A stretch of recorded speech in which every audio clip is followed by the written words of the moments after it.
चलो भाई, हेलो साथियों सभी को। कैसे हैं आप सभी? उम्मीद करता हूँ शानदार, जबरदस्त, जिंदाबाद। तो पिछली क्लास में हम लोग कृषि पढ़ रहे थे, ठीक है। यूपी पुलिस स्पेशल और होमगार्ड के लिए तथा लेखपाल के लिए हम लोग कृषि पढ़ रहे थे। कृषि में हमने आपको लगभग टॉपिक कवर कराया था। बस एक दो मेन टॉपिक बचे हुए, जैसे कि अनुसंधान बचे हुए हैं और एक दो टॉपिक और बचे हुए, जैसे कि रोग बचे हुए हैं, कौन से किस फसल में कौन से रोग होते हैं। बस ये दो तीन टॉपिक बचे, फिर उसके बाद हम लोग आते हैं सीधा क्वेश्चन पर, ठीक है। तो आज हम लोग जो थोड़ी सी थ्योरी पढ़ेंगे और एमसीक्यू करेंगे, ठीक है। मतलब जो भी मल्टीपल क्वेश्चन है उनको करने वाले हैं, ठीक है। तो चलिए भैया शुरू करते हैं। आज का टॉपिक कहां से शुरू करेंगे? आज हम लोग शुरू करने जा रहे हैं फसलों में होने वाले रोग और बचाव, ठीक है ना। बचाव उतना ध्यान नहीं रखना है जितना आपको विशेषकर ये ध्यान रखना है कि किस फसल में कौन सा रोग संबंधित है, ये आपको विशेषकर ध्यान रखना है, ठीक है। ये ध्यान रखना है। यहां से भी सवाल बनते हैं, अभी आप लोग आगे भी देखेंगे, जब क्वेश्चन कराएंगे तब भी आप लोग देखेंगे क्वेश्चन यहां से मिल सकते हैं, ठीक है भाई। देखिए, जैसे मान लीजिए हम लोग लिखा है धान। धान में देखा जाए, धान में कौन सा रोग होता है भाई? धान में कौन कौन से रोग होते हैं, ठीक है ना। धान में ध्यान रखिएगा, झुलसा नाम का रोग होता है। कौन सा रोग होता है? झुलसा नाम का रोग होता है। भूरा धलवा नाम का रोग होता है। भूरा धलवा नाम का रोग होता है और खैरा नाम का रोग होता है। ये वाला सवाल तो कई बार पूछा गया, खैरा रोग किससे संबंधित है, ठीक है ना। खैरा रोग किस फसल से संबंधित है, ये कई बार पूछा गया है। तो ध्यान रखिएगा, खैरा रोग किससे संबंधित है? धान की फसल से संबंधित है। किससे संबंधित है? धान की फसल से संबंधित है, ये आप लोग ध्यान रखेंगे भाई, ठीक है। और भूरा धलवा किससे संबंधित है? तो ये भी ध्यान रखें, भूरा धलवा। आपने देखा होगा धान की बालियों में एक भूरा कलर का वो लग जाता है, मतलब फंगस लग जाता है, जिसको हम लोग गांव में कहते हैं कि उस धान के उस दाने, मतलब उस दाना नहीं आता है ना, मतलब उसमें क्या बोलते हैं उसको, जो पटपट टाइप में बन जाता है, याद है? उसी कारण होता है। और बड़ा भूरा टाइप में उसमें कीड़े टाइप में लगे हुए होते हैं, मतलब वो फंगस लग जाता है, ठीक है। तो ध्यान रखिएगा, उसे भूरा धलवा कहते हैं। उसे क्या कहते हैं? भूरा धलवा। एक बच्चों झुलसा नाम का रोग होता है कि पूरा पेड़ ही झुलस जाता है, ठीक है ना। ये तो हो सकता है कि गर्मी अधिक रही हो, पानी भी गर्म खूब हो गया हो, ठीक ना, ऊपर के तापमान से, तो जिससे क्या होता है, पेड़ भी क्या होता है, सुलग जाता है, जिसे कहते हैं झुलसना, ठीक है। तो ध्यान रखिए धान। इसके बचाव के क्या कारण, मतलब बचाव क्या क्या कर सकते हैं? फफूंदी नाशक का प्रयोग कर सकते हैं। फफूंदी नाशक जो दवाइयां होती है उनका छिड़काव कर सकते हैं, तथा संतुलित उर्वरक का प्रयोग कर सकते हैं। संतुलित उर्वरक का प्रयोग, बस और विशेष कोई ध्यान नहीं रखना है। अगला बचा आता है गेहूं। गेहूं की बात करें हम लोग, तो गेहूं में रस्ट नाम का रोग होता है। गेहूं में कैसा रोग होता है? रस्ट नाम का रोग होता है। गेहूं में रस्ट नाम का रोग होता है। कंडुआ नाम का रोग होता है, कंडुआ, ठीक ना। कंडुआ नाम का रोग होता है, कंडुआ। अगर पूछे कंडुआ रोग किससे संबंधित है, तो आप लोग बताएंगे गेहूं संबंधित। किससे संबंधित है? गेहूं से। अर्ली ब्राइट नहीं, बस दो ही ध्यान रखना है, सॉरी। धान और गेहूं दोनों में होता है, विशेषकर गेहूं में होता है, ठीक ना, गेहूं से में होता है। अगला आते हैं भाई, नेक्स्ट हम लोग आते हैं, सेम इसमें भी फफूंदी नाशक और छिड़काव का प्रयोग करके इसको क्या कर सकते हैं? फफूंदी नाशक छिड़काव करके और संतुलित उर्वरक का प्रयोग करके इसको भी दूर कर सकते हैं। अगला बेटा आता है कौन सा? आलू। आलू में अर्ली ब्राइट नाम का रोग होता है। कौन सा रोग है? अर्ली ब्राइट नाम का, और एक लेट ब्राइट, ठीक है ना, ब्लाइट। अर्ली ब्लाइट और लेट ब्लाइट नाम का रोग होता है किसमें? आलू। तो अगर आपसे पूछ लिया जाए अर्ली ब्लाइट नाम का रोग किससे संबंधित है, तो आप बताएंगे आलू से संबंधित है, ठीक है ना। आपसे पूछा रस्ट नाम का रोग किससे संबंधित है? गेहूं से। खैरा नाम का रोग किससे संबंधित है? धान से संबंधित है, ठीक है। अगला सरसों। सरसों में कौन कौन से रोग होते हैं, ध्यान रखिएगा। सरसों में अल्टरनेरिया नाम का रोग होता है। अल्टरनेरिया ब्लाइट नाम का रोग होता है। अल्टरनेरिया ब्लाइट नाम का रोग होता है, ध्यान रखिए किससे संबंधित है? सरसों से, ठीक है ना। उसके बाद सफेद जंक, क्या लगता है? सफेद जंक, उसमें सफेद भूरी लग जाती है, ठीक है ना, सफेद फफूंदी पड़ जाती है उसके पेड़ों में, ठीक है ना। तो ये भी, जिससे उसकी फली में दाने नहीं आते, फिर उसकी फली में दाने नहीं आते हैं, तो सफेद जंक लगता है। तो क्या बोलते हैं? सफेद जंक बोलते हैं। ये किसमें लगता है भाई? अगर आपसे पूछ लिया सफेद जंक किसमें लगता है, नहीं, जंग सोचो कि लोहे में लगता है, समझ रहे? नहीं, लोहे में नहीं लगता। अच्छा आप लोग बताइएगा, अगर लोहे में जंक लगता है तो उसका वजन बढ़ता है कि घटता है? अगर लोहे में जंग लगता है तो वजन बढ़ता है कि घटता है? जंग लगने से उसका वजन घटता है कि बढ़ता है? और किस कारण से लगता है? किस कारण से? लोहे में किससे लगता है भाई? देखिए, लोहे में जंग लगने का कारण क्या है बेटा? ध्यान रखिएगा, नमी। क्या है? नमी, ठीक ना, नमी है। ये तो खुले आसमान के नीचे पड़ा होगा लोहा, या फिर कहीं पानी वानी का स्रोत उसमें मिल जाएगा, तो नमी। और भाई जंग लगने से क्या होता है? जंग लगने से उसका वजन बढ़ता है, ठीक ना। लोहे का वजन क्या हो जाता है? बढ़ जाता है। ध्यान रखिए, घटता नहीं है। वो फूल करके क्या हो जाता है? मोटा हो जाता है, उसका वजन बढ़ जाता है। कोई एक लोहे की राड पड़ी हो, कुछ भी पड़ा हो, आप देखना, अगर उसमें जंग लग जाएगा तो उसका वजन बढ़ जाएगा, वो वजन हो जाएगा। भले ही वो खराब हो जाए, डस्ट हो जाए, अलग बात है, लेकिन उसका वजन क्या हो जाएगा, बढ़ जाएगा। ध्यान रखिएगा आप लोग, ठीक है भाई, उसका वजन बढ़ जाएगा। चलो बेटा आगे देखते हैं। तो सफेद जंक नाम का रोग किसमें होता है, सरसों में। इसमें उचित दूरी पर क्या हो, इसकी बुआई की जा सकती है, मतलब इसको क्या करें, अगली बार जब बुआई करें तो दानों को उचित दूरी पर बोए, और साथ साथ में रोग प्रतिरोधक क्षमता वाली चीजों को इसमें प्रयोग करें, दवाइयों का प्रयोग कर सकते हैं। अगला बेटा आता है गन्ना। अगला क्या आता है, गन्ना।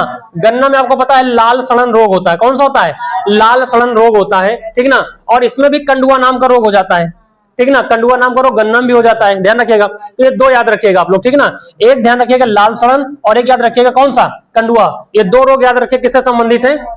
अच्छा, कंडुआ रोग गेहूं से भी संबंधित है, ठीक ना, और कंडुआ रोग किससे संबंधित, गन्ना से भी संबंधित है, ठीक है ना। और लाल सड़न रोग आपने देखा होगा कि गन्ने का जो भाग होता है, मतलब जहां पे रस होता है ना, उस भाग में क्या हो जाता है, उसमें लाल लाल मतलब लाल पड़ जाता है ना, तो फफूंदी की तरह से हो जाता है। किससे हो जाता है, फफूंदी से हो जाता है। तो ध्यान रखिए कौन सा फफूंदी होता है जिसके कारण लाल रंग हो जाता है, ठीक है ना, गन्ने में लाल सड़न हो जाता है। तो ध्यान रखिएगा कोलेट्रोइकम, ठीक है ना, कोलेट्रोइकम फाल्केटम, ठीक है ना, फाल्केटम नाम का फफूंद होता है।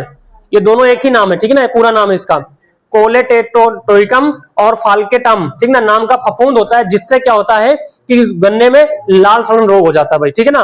तो बस विशेषकर आपको इतने ध्यान रखने, इनसे बाहर आने वाला कोई है, मतलब इनसे बाहर आने वाला कोई है नहीं, जहां तक मुझे लग रहा है और जहां तक मैंने पढ़ा है पुराने एग्जाम से, पुराने क्वेश्चनों से मैंने जहां तक एनालिसिस किया दोस्त, इससे बाहर अभी तक कोई भी पूछा नहीं गया। मैं आपको सच्ची बताऊं तो आलू का भी नहीं पूछा गया था, ठीक है ना, और भी नहीं पूछे गए, लेकिन मैंने जोड़ दिया दो तीन और, कि कम से कम 4-5 आप याद रखिए। मान लीजिए इधर से उधर से पूछ लिया जाए तो आप बता ले जाए, ठीक है ना।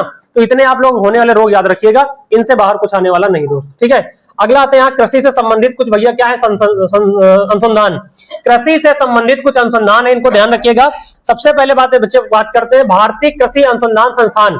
भारत में पहला कृषि अनुसंधान संस्थान की स्थापना कब हुई थी, 1905 में हुई थी। कब हुई थी, 1905 में। भारत में पहले कृषि अनुसंधान संस्थान की स्थापना कब हुई थी, 1905 में हुई थी। कब हुई थी, 1905 में हुई थी। कहां हुई थी, पूसा बिहार में हुई थी। कहां हुई थी बेटा, पूसा बिहार में हुई थी पहले। ध्यान रखिएगा भारत में पहले कृषि अनुसंधान संस्थान की स्थापना कहां हुई थी, पूसा बिहार में हुई थी 1905 में, जिसे 1936 में स्थानांतरित करके कहां लाया गया, दिल्ली। तो अगर वर्तमान में पूछ लिया जाए कि भारतीय कृषि अनुसंधान संस्थान IARI का मुख्यालय कहां है, तो आप क्या बताएंगे, दिल्ली में है। कहां है बेटा, दिल्ली में। और अगर आपसे पूछ लिया जाए IAIR अर्थात भारतीय कृषि अनुसंधान संस्थान की स्थापना कहां की गई थी, तो स्थापना में क्या बताएंगे, पूसा में की गई थी। कहां की गई थी, पूसा बिहार में की गई थी, ठीक है भाई, पूसा बिहार में की गई थी। उसके बाद अगला बात करते हैं केंद्रीय शुष्क क्षेत्र अनुसंधान संस्थान। कौन सा बेटा, केंद्रीय शुष्क क्षेत्र अनुसंधान संस्थान, जो कि कहां पर है, जोधपुर में। अच्छा ये बताओ, शुष्क क्षेत्र वाला जो शुष्क क्षेत्र, शुष्क क्षेत्र मतलब जहां पे बारिश नहीं होती है, जहां पे बारिश ना के बराबर, उसे क्या कहते हैं, शुष्क क्षेत्र कहते हैं। आप लोग बताइए शुष्क क्षेत्र कहां मिलेगा आपको, जोधपुर राजस्थान में मिलेगा। कहां मिलेगा, राजस्थान में। तो इससे याद रखिएगा शुष्क क्षेत्र का जो अनुसंधान संस्थान कहां मिलेगा आपको, जोधपुर राजस्थान में मिलेगा, जिसकी स्थापना कब की गई थी, 1959 में की गई। कब की गई थी, 1959 में की गई थी, ठीक ना, 1959 में की गई थी बच्चे, ध्यान रखिएगा। अगला कपास अनुसंधान प्रयोगशाला। अगला कौन सा बेटा, कपास अनुसंधान प्रयोगशाला। ये कहां पे है, सॉरी, मानटुंगा में है। कहां बेटा, मानटुंगा मुंबई में, ठीक ना, मानटुंगा कहां है, मुंबई, मानटुंगा मुंबई में इसका मुख्यालय है। इसकी स्थापना 1924 में की गई थी। कब की गई थी, 1924 में। आप देखिएगा कपास सबसे अधिक कहां होता है बच्चे, भारत में कपास सबसे अधिक कहां होता है, आप लोग बताइए, गुजरात महाराष्ट्र में होता है। कहां होता है, गुजरात और महाराष्ट्र में होता है। सबसे ज्यादा महाराष्ट्र में होता है, सबसे ज्यादा कहां होता है, महाराष्ट्र में होता है। सबसे ज्यादा कहां होता है कपास, महाराष्ट्र में होता है। कपास सबसे ज्यादा कहां होता है भैया, महाराष्ट्र में होता है, ठीक है ना, सर्वाधिक कहां होता है, महाराष्ट्र में। पहले नंबर महाराष्ट्र, दूसरे नंबर पर क्या है, गुजरात बच्चे, ठीक है ना। अच्छा ध्यान रखिएगा महाराष्ट्र में एक चीज और होता है, सबसे ज्यादा अंगूर भी यही होता है बच्चे। क्या होता है, अंगूर। अंगूर भी सबसे ज्यादा कहां होता है, महाराष्ट्र में होता है। अंगूर सबसे ज्यादा कहां होता है, महाराष्ट्र में होता है। अंगूर सबसे अधिक कहां होता है, महाराष्ट्र में होता है। गुजरात में सबसे अधिक मूंगफली होती है। क्या होती है, मूंगफली सबसे अधिक कहां होती है, गुजरात में होती है। सबसे अधिक मूंगफली कहां होती है, गुजरात में होती है, भी आप लोग ध्यान रखेंगे, ठीक है भाई। चलिए आगे बढ़ते बच्चे। तो कपास अनुसंधान प्रयोगशाला कहां है, मनटुंगा मुंबई में, ठीक है। अगला भारतीय घास एवं चारा अनुसंधान संस्थान। भारतीय घास एवं चारा अनुसंधान, इसके बारे में शोध करने के लिए संस्थान बनाया गया है, कृषि से किसानों को हेल्प करने के लिए। बच्चे वो कहां बनाया गया है, झांसी उत्तर प्रदेश में। कहां है, झांसी उत्तर प्रदेश में इसकी स्थापना 1962 में की गई। कब की गई है? 1962 में की गई, ध्यान रखिएगा। अगला भैया जूट कृषि अनुसंधान संस्थान। जूट कृषि अनुसंधान संस्थान कहां पर है? ठीक है ना, जूट कृषि अनुसंधान संस्थान कहां है? बैरकपुर पश्चिम बंगाल में। कहां है? बैरकपुर पश्चिम बंगाल में। बैरकपुर कहां है भैया? पश्चिम बंगाल में, बैरकपुर पश्चिम बंगाल में। एक बात आप लोग ध्यान रखिए बच्चे, इसकी भी स्थापना जूट कृषि अनुसंधान संस्थान, जूट कृषि अनुसंधान संस्थान की स्थापना सबसे पहले कहां की गई थी? 1930 में ढाका में की गई थी। 1930 में कहां की गई थी? ढाका में की गई थी। बाद में 1952 में से कहां स्थानांतरित कर दिया गया? बैरकपुर स्थानांतरित कर दिया गया। बैरकपुर क्या कर दिया गया? स्थानांतरित कर दिया गया। तो एक इसको स्थानांतरित किया गया, तो एक भारतीय कृषि अनुसंधान संस्थान की स्थापना की गई थी। ये दो ध्यान रखिएगा, ठीक है ना, इस दो संस्थाओं को ध्यान रखें, इनकी मतलब इनको स्थानांतरित किया गया था। नेक्स्ट बच्चे आते हैं केंद्रीय आलू अनुसंधान संस्थान। कौन सा है? केंद्रीय आलू अनुसंधान संस्थान। केंद्रीय आलू अनुसंधान कहां है? शिमला में। कहां है? शिमला में। शिमला कहां? हिमाचल प्रदेश में। 1949 में इसकी स्थापना की गई थी। कब की गई थी? 1949 में इसकी स्थापना की गई थी। अगला केंद्रीय चावल अनुसंधान संस्थान। केंद्रीय चावल अनुसंधान संस्थान, केंद्रीय चावल अनुसंधान संस्थान कहां है? कटक ओडिशा में है बच्चे। कहां है? कटक ओडिशा में है। 1945 में इसकी स्थापना की गई। अगला है भारतीय गन्ना अनुसंधान संस्थान। भारतीय गन्ना अनुसंधान संस्थान कहां है? लखनऊ में। कहां है भैया? लखनऊ में। इसकी स्थापना 1952 में की गई है। अगला है गन्ना प्रजनन संस्थान। कौन सा भैया? गन्ना प्रजनन संस्थान, मतलब गन्ना के प्रजनन के बारे में शोध किया जाता है। कहां पर? कोयम्बटूर में किया जाता है। कहां किया जाता है? कोयम्बटूर में किया जाता है। इसकी स्थापना 1912 में हुई थी। कब हुई थी? 1912 में। अगला है केंद्रीय तंबाकू अनुसंधान संस्थान। अगला कौन सा भैया? केंद्रीय तंबाकू अनुसंधान संस्थान। कौन सा बेटा? केंद्रीय तंबाकू अनुसंधान संस्थान है। कहां पर? राजमुंदरी में। कहां है बेटा?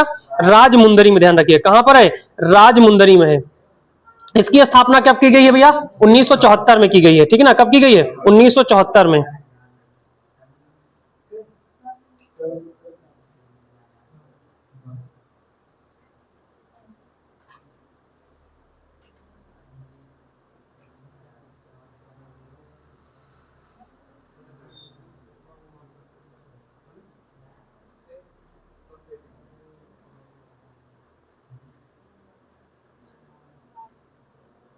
चलो भाई आगे देखो, तो राजमुंदरी 1974 में इसकी स्थापना की गई है।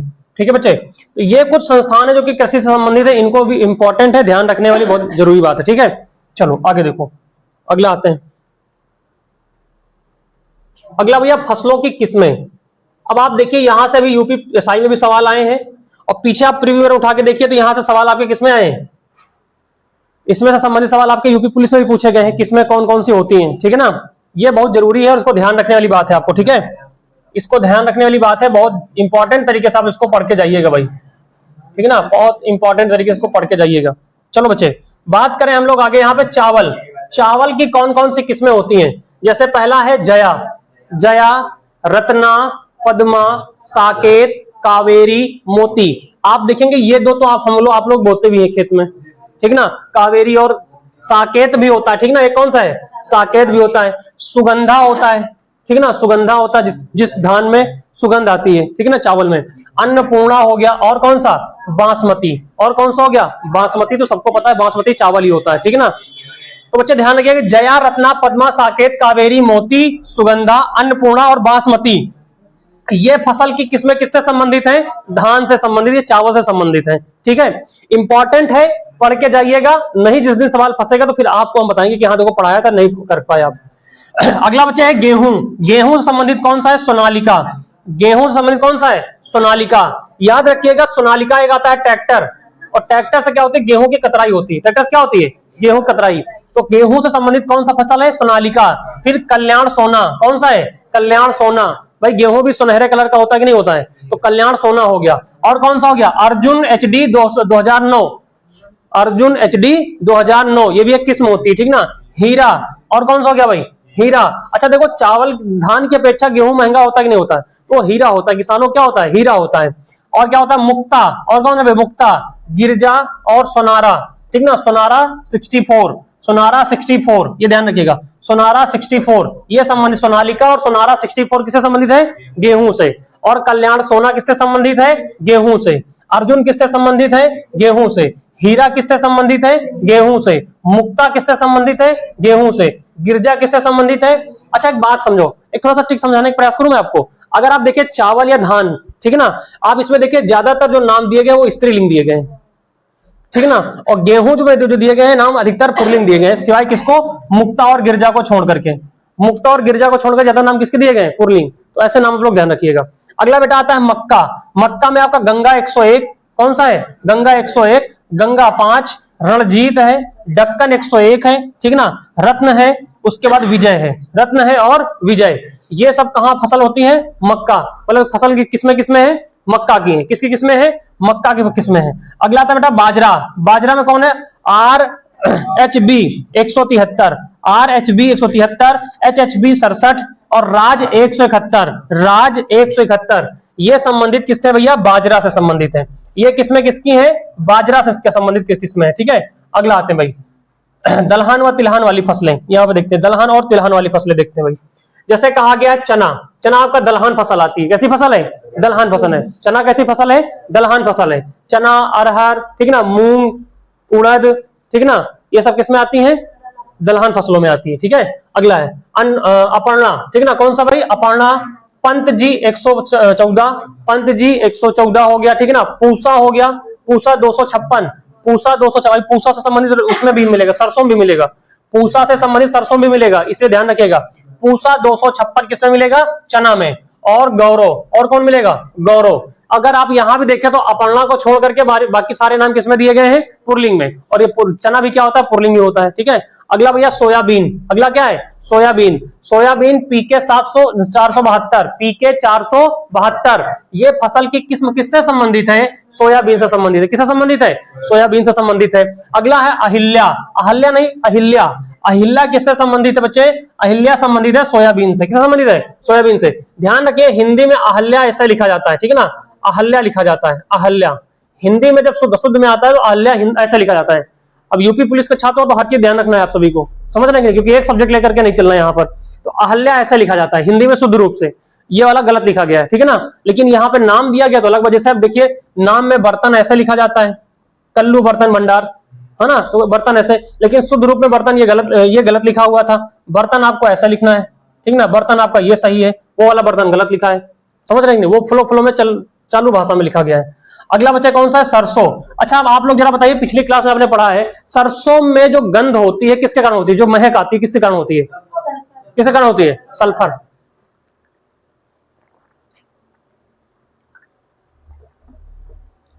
ठीक है भाई,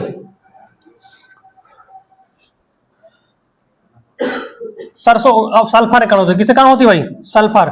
प्याज और लहसुन में भी जो महक आती है या उसमें गंध आती है किसके कारण होती है, सल्फर कारण होती है। किसके कारण होती है, सल्फर कारण होती है, ठीक है, ध्यान रखिएगा। तो बात करें भैया यहाँ पे वरुणा, यहाँ पे क्या है, वरुणा।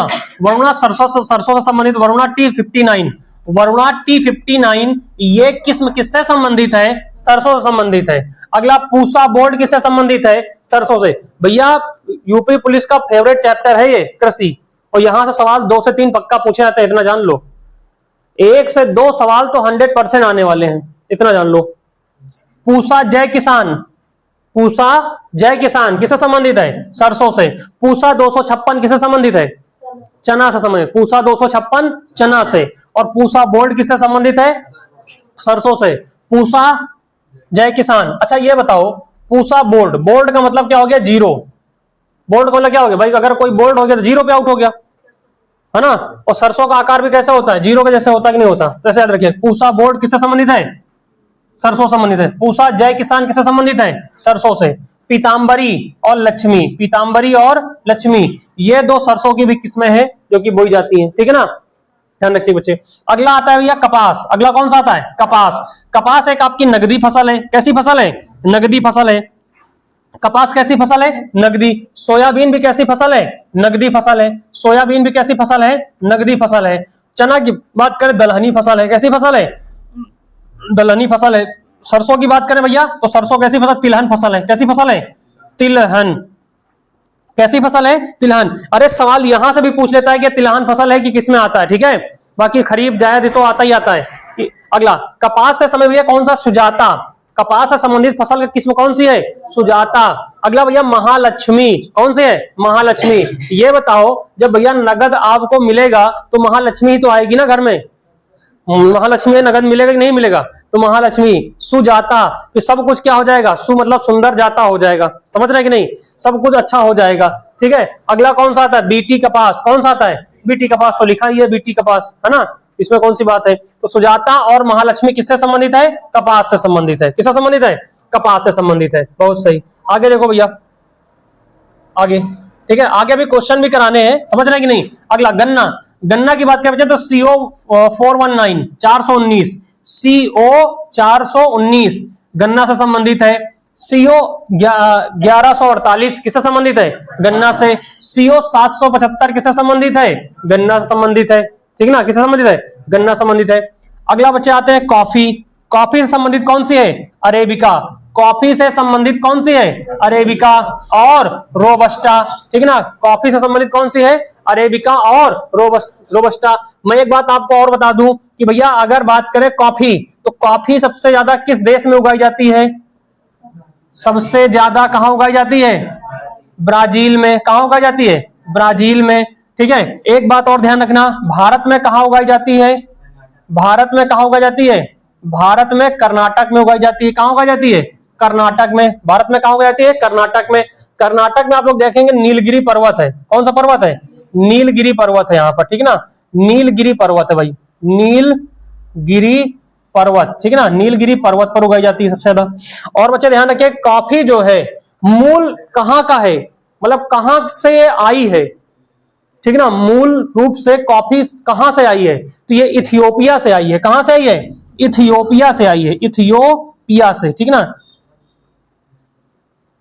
इथियोपिया की फसल है। कहां की फसल है? इथियोपिया की फसल है। कॉफी कहां की फसल है? इथियोपिया, इथियोपिया की फसल है। और बच्चे ध्यान रखिएगा, कॉफी भारत में सबसे पहले कब उगाई गई थी? कॉफी भारत में सबसे पहले कब उगाई गई थी? ये भारत में अंग्रेजों ने सबसे पहले यहाँ पे कॉफी के बागान लगाए थे, ठीक है ना, अंग्रेजों ने भारत में कॉफी के बागान लगाए थे सबसे पहले, ठीक है भाई। चलिए, कब लगाए गए थे ये आप लोग बताइए फटाक से। अब आते हैं हम लोग भाई, अभी और बचा हुआ है कुछ, अभी और थोड़ा सा। चलो अगला बच्चे, यहाँ पे बढ़िया सा टॉपिक है, बहुत शानदार टॉपिक है, यहाँ पे देखिएगा। अब यहाँ पे हम लोग क्या पढ़ने जा रहे हैं? पढ़ने जा रहे हैं कृषि में बैंकिंग योगदान। क्या पढ़ने जा रहे हैं? कृषि में बैंकिंग योगदान, ठीक है ना, कृषि में बैंकिंग योगदान। ध्यान दीजिए, कृषि में बैंकिंग योगदान, कृषि में बैंकिंग योगदान मतलब कृषि में बैंक का क्या क्या योगदान है या सरकारी योजनाओं का क्या योगदान है, इसके बारे में पढ़ने जा रहे हैं, ठीक है ना। यहाँ पे दो चीजें पढ़ना है, बैंकिंग और सरकारी योजनाएं एवं सरकारी योजनाएं, ठीक है ना, सरकारी योजनाएं, योजनाएं। देखिए भाई, सबसे पहला बच्चे क्या है? नाबार्ड है। सबसे पहले क्या है? नाबार्ड है। नाबार्ड, इसकी स्थापना कब हुई थी? नाबार्ड की स्थापना 12 जुलाई, ठीक है ना, कब हुई थी? 12 जुलाई 1982 को, 12 जुलाई 1982 को इसकी स्थापना की गई थी। मुख्यालय कहां है इसका? मुंबई में। मुख्यालय कहां है? मुंबई में है, ठीक है ना। यह बैंकों को कृषि ऋण देता है तथा वित्तीय सहायता, नियामक और संरक्षण प्रदान करता है। किन बैंकों को? कृषि बैंकों को। किसको भैया? कृषि बैंकों को। जो बैंक कृषि से संबंधित है, फिलहाल इससे संबंधित भारतीय जितने भी बैंक हैं वो सभी प्राइवेट, सरकारी, ठीक है ना, और सहकारी, ये सारी जो बैंक है वो इससे नाबार्ड से संबंधित है, ठीक है ना। और वो क्योंकि देखिए सभी बैंकों में लगभग चाहे एसबीआई हो, सबसे बड़ा भारत का बैंक कौन सा है? एसबीआई बैंक है। सबसे बड़ा बैंक कौन सा है? एसबीआई। और बैंकों का बैंक किसे कहते हैं? आरबीआई को कहते हैं। किसे कहते हैं? आरबीआई कहते हैं। तो ध्यान रखिएगा, जो सबसे बड़ा भारत में बैंक है तो कौन है? एसबीआई है। ऐसा कौन सा भारत की बैंक है जिसकी शाखा चीन में खोली गई है? एसबीआई की, ठीक है ना, एसबीआई की शाखा चीन में भी है। अफगानिस्तान में भी इसकी शाखा है, ध्यान रखिएगा, अफगानिस्तान में भी इसकी शाखा है।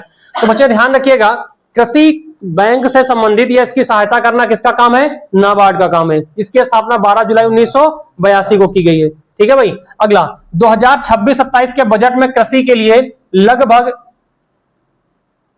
1,32,561 1,32,561 करोड़ रुपए क्या किया गया? आवंटित किया गया है। 1,32,561 करोड़ रुपए किसके लिए आवंटित किया गया है? कृषि के लिए, जो कि पिछले वित्तीय वर्ष की तुलना में 22% अधिक है। कितना है? 22%। तो ये फैक्ट भी करंट अफेयर में है, थोड़ा ध्यान रखिएगा, हो सकता है यही पूछ लिया जाए क्योंकि पूछ लेता है कभी कभी, ठीक है। अगला, पिछली बार जो 2024 से पेपर हुआ है उसमें कई सारे फैक्ट केवल इन्हीं से संबंधित आए हैं भाई साहब, सीधा सीधा मूल तत्व पूछ लिए गए। अगला, प्रमुख सरकारी योजनाएं। अगला कौन सा भैया? प्रमुख सरकारी योजनाएं। अब बात करते हैं प्रमुख सरकारी योजनाएं।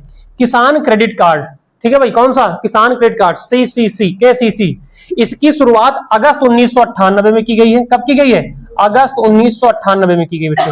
अगस्त 1998 में केसीसी की स्थापना की गई थी। इसमें किसानों को बीज, उर्वरक और कीटनाशक खरीदने के लिए सहायता हेतु इसमें 3 लाख तक के ऋण पर 4% ब्याज दिया जाता है। कितना देता है? 4% ब्याज पर दिया जाता है उनको पेमेंट, ठीक है ना। 4% ब्याज पर पेमेंट दिया जाता है, ठीक है ना।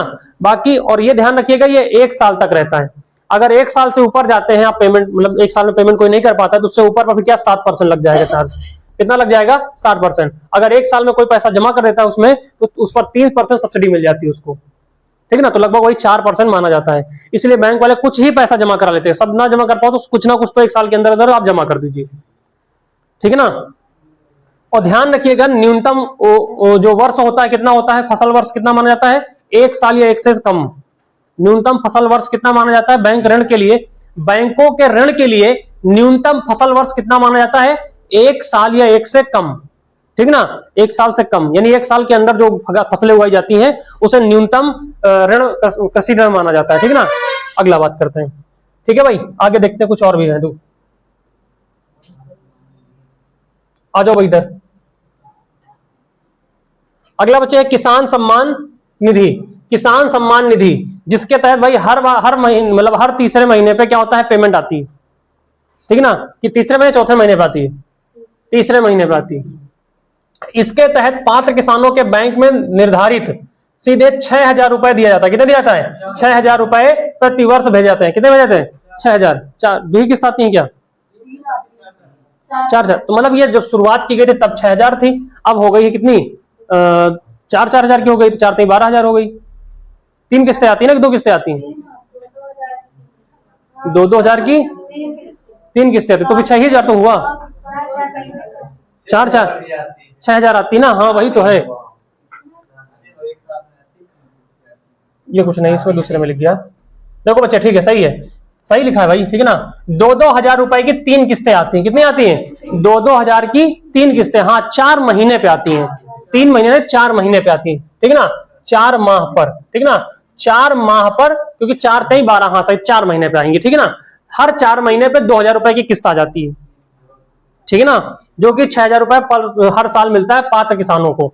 अब उसमें कंडीशन देखिए ना, कौन सा किसान पात्र है, कितने हेक्टेयर उनके पास जमीन है, ये सब देखा जाता है, न्यूनतम अधिकतम। अगला बचे 24 फरवरी 2019 को गोरखपुर से इसको प्रारंभ किया गया था। किसान सम्मान निधि योजना की शुरुआत कब की गई है? तो बच्चे ध्यान रखना, 24 फरवरी 2019 को। कब की गई है? 24 फरवरी 2019 को इसकी शुरुआत की गई है। कहां से की गई है? गोरखपुर से। इसकी शुरुआत कहां से की गई है? गोरखपुर से की गई, ठीक है, ध्यान रखिएगा। अगला है पीएम किसान अगला जो योजना है वो है पीएम किसान मानधन योजना। कौन सा भैया? पीएम किसान मानधन योजना, ठीक है ना। पीएम किसान मानधन योजना, ध्यान रखिएगा। ये 60 वर्ष की आयु के बाद पात्र किसानों को 3,000 रुपए प्रति माह गारंटी शुदा पेंशन है, ठीक ना। गारंटी शुदा पेंशन है। इसमें भी शायद कुछ पैसा जमा किया जाता है, ऐसा कुछ है इसमें योजना, तो एक बार देख लीजिएगा आप लोग, ठीक है ना। और जिसके बाद 60 वर्ष के बाद जो भी किसान इसके पात्र होते हैं उनको 3,000 रुपए हर महीने दिया जाता है, ठीक है ना। और ध्यान रखना, इसकी शुरुआत कब की गई थी? 12 सितंबर 2019 को इसको भी शुरुआत की गई थी। इसकी शुरुआत 12 सितंबर 2019 को की गई थी। कहां से की गई थी? रांची झारखंड से की गई थी। कहां की गई थी? रांची झारखंड से इसकी शुरुआत की गई थी बच्चे, ठीक है, ध्यान रखिए। अगला योजना आती है, अगली पीएम धन्य धान कृषि योजना। कौन सी आती है? पीएम धन्य धान कृषि योजना आती है। कौन सी आती है? धन्य धान कृषि योजना। मौजूदा में 36 योजनाओं को इसमें एकीकृत कर दिया गया है। किसान से संबंधित या कृषि से संबंधित जो योजनाएं थी उनमें से 36 योजनाओं को क्या कर दिया गया? एकीकृत करके एक बना दिया गया है, धन्य धान योजना शुरू कर दिया गया, ठीक है ना। करके 24,000 करोड़ रुपए इसमें आवंटित किए गए। कितना किया गया है? 24,000 करोड़ रुपए इसमें क्या किया गया? आवंटित किया गया है। कि बजट के साथ टिकाऊ खेती और बुनियादी ढांचे को बढ़ावा देने के लिए इसकी शुरुआत की गई है।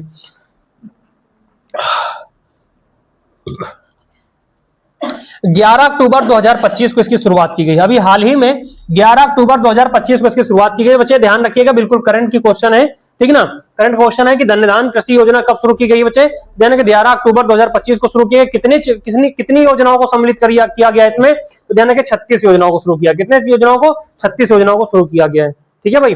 अगला आता है बच्चे पीएम प्रधानमंत्री।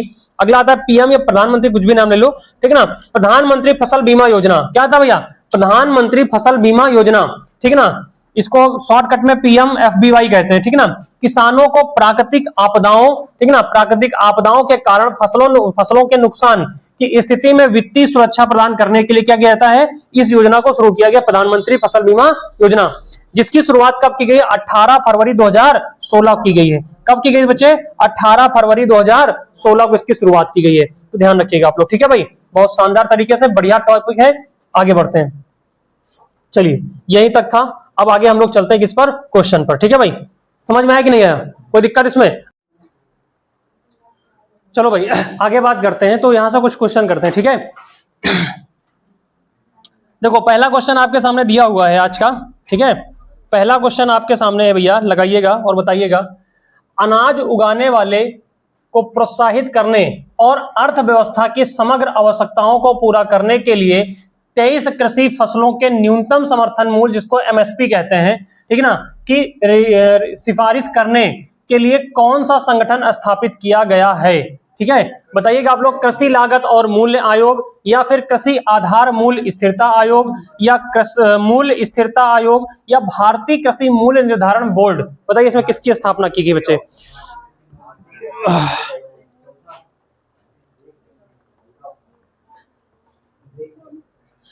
ये सवाल यूपीएसआई में पूछा गया है, ठीक है ना। यूपीएसआई 2017 में सवाल पूछा गया था और एएसआई 2018 में सवाल पूछा गया, ठीक है। एएसआई 2018 में सवाल पूछा गया बच्चे, ध्यान रखिएगा। एएसआई, ठीक है। बहुत बढ़िया सवाल है बच्चे, कई बार ये पूछा गया सवाल है, तो इसलिए इसको ध्यान रखिएगा। पहला ऑप्शन इसका सही हो जाएगा, ठीक है ना। इसका पहला ऑप्शन सही होगा। क्या सही हो जाएगा? कृषि लागत और मूल्य आयोग, ठीक है ना। कृषि लागत और मूल्य आयोग। इस कृषि लागत और मूल्य आयोग की स्थापना कब की गई है? इसकी स्थापना, ध्यान रखिएगा, इसकी स्थापना 1965 में की गई है। कब की गई बच्चे? 1965 में इसकी स्थापना की गई थी। 1965 में इस आयोग की स्थापना की गई थी, ध्यान रखिएगा भाई, ठीक है ना। क्लियर है? आगे बढ़े। चलो नेक्स्ट देखो क्वेश्चन। अगला क्वेश्चन क्या कहा गया है, यहां पे देखिए ध्यान से। एक अच्छी तरह से सड़े पौधे और पशु अवशेष अवशेष कौन सी खाद का एक प्रकार है? कौन सी खाद का एक प्रकार है? बताइएगा भाई। फसलों के सही तरह से सड़ने से और पशुओं के अवशेष के खराब होने से कौन सी खाद बनती है? खेतों की खाद। अरे खेतों की तो खाद बनेगी ना, कहा हुआ बनेगी दुआरे खाद, ठीक है ना। कंपोस्ट खाद बनेगी, जैव खाद बनेगी, या हरी खाद? इसे क्या कहा जाएगा बच्चे? आप लोग बताइएगा। इसका सही आंसर क्या हो जाएगा? कंपोस्ट खाद हो जाएगा। क्या हो जाएगा? कंपोस्ट खाद, ठीक है। अच्छा आप लोग जरा बताइएगा, भाई साहब, आप लोग हरी खाद के अंतर्गत कौन सी फसलें आती है? जरा बताइए कौन सी फसलें आती है हरी खाद के अंदर? ढैंचा नहीं आता था, दिमाग ना लगाओ। ढैंचा कहाँ आता है? नहीं, अच्छा हरी खाद है, हाँ सॉरी, हम वो सोच रहे थे चराई के लिए, हम दिमाग में आया, ठीक है ना। सही बात है, हरी खाद में ढैंचा आएगा। सही बच्चे, वेरी गुड। एक आएगा ढैंचा, दूसरा कौन सा आएगा भाई और बताओ? सनई आएगा, और कौन सा आएगा? मूंग आती है। कौन सा आती है? ये जरूर ध्यान रखना, सनई के साथ साथ मूंग जरूर ध्यान रखिएगा भाई, ठीक है ना। जई कौन सी आती है? जई, ठीक है ना, ये ध्यान रखिएगा। इतने आते भाई, जई नहीं आती है। जई चारा की फसल है भैया, ठीक ना। जई जो है ये चारा फसल है, और वही दिमाग में भी हमारे भी आया था चारा फसल। किसका? ढैंचा का दिमाग में चारा फसल आया, कि हमको लगा कि हम पूछ रहे हैं चारा फसल, ठीक है ना। किसमें? चलो आगे देखो भाई, नेक्स्ट क्वेश्चन देखो। नेक्स्ट क्वेश्चन अगला क्या कहा गया है? ये तो बढ़िया है। एम एस स्वामीनाथन को के जनक के रूप में जाना जाता है। किसके नाम? हरित क्रांति के जनक। किसके जानते हैं? हरित क्रांति के रूप में जानते हैं। किसके रूप में जानते हैं? हरित क्रांति। बच्चे इसकी शुरुआत कब हुई थी? 1966 में हुई थी। कब हुई थी? 1966 में। प्रथम पंचवर्षीय योजना अवकाश के दौरान हुआ था। कब हुआ था? प्रथम पंचवर्षीय योजना,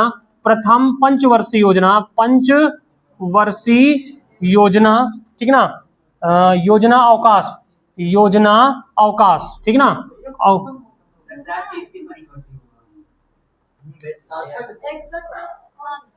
अच्छा प्रथम अवकाश था, तृतीय पंचवर्षीय योजना के बाद लिख लो ऐसे, तृतीय पंचवर्षीय योजना के बाद, तृतीय नहीं नहीं हम बताते ना, इसको लिखिएगा तृतीय पंचवर्षीय योजना के बाद, ठीक ना, के बाद प्रथम अवकाश, प्रथम योजना अवकाश, क्या लिखोगे?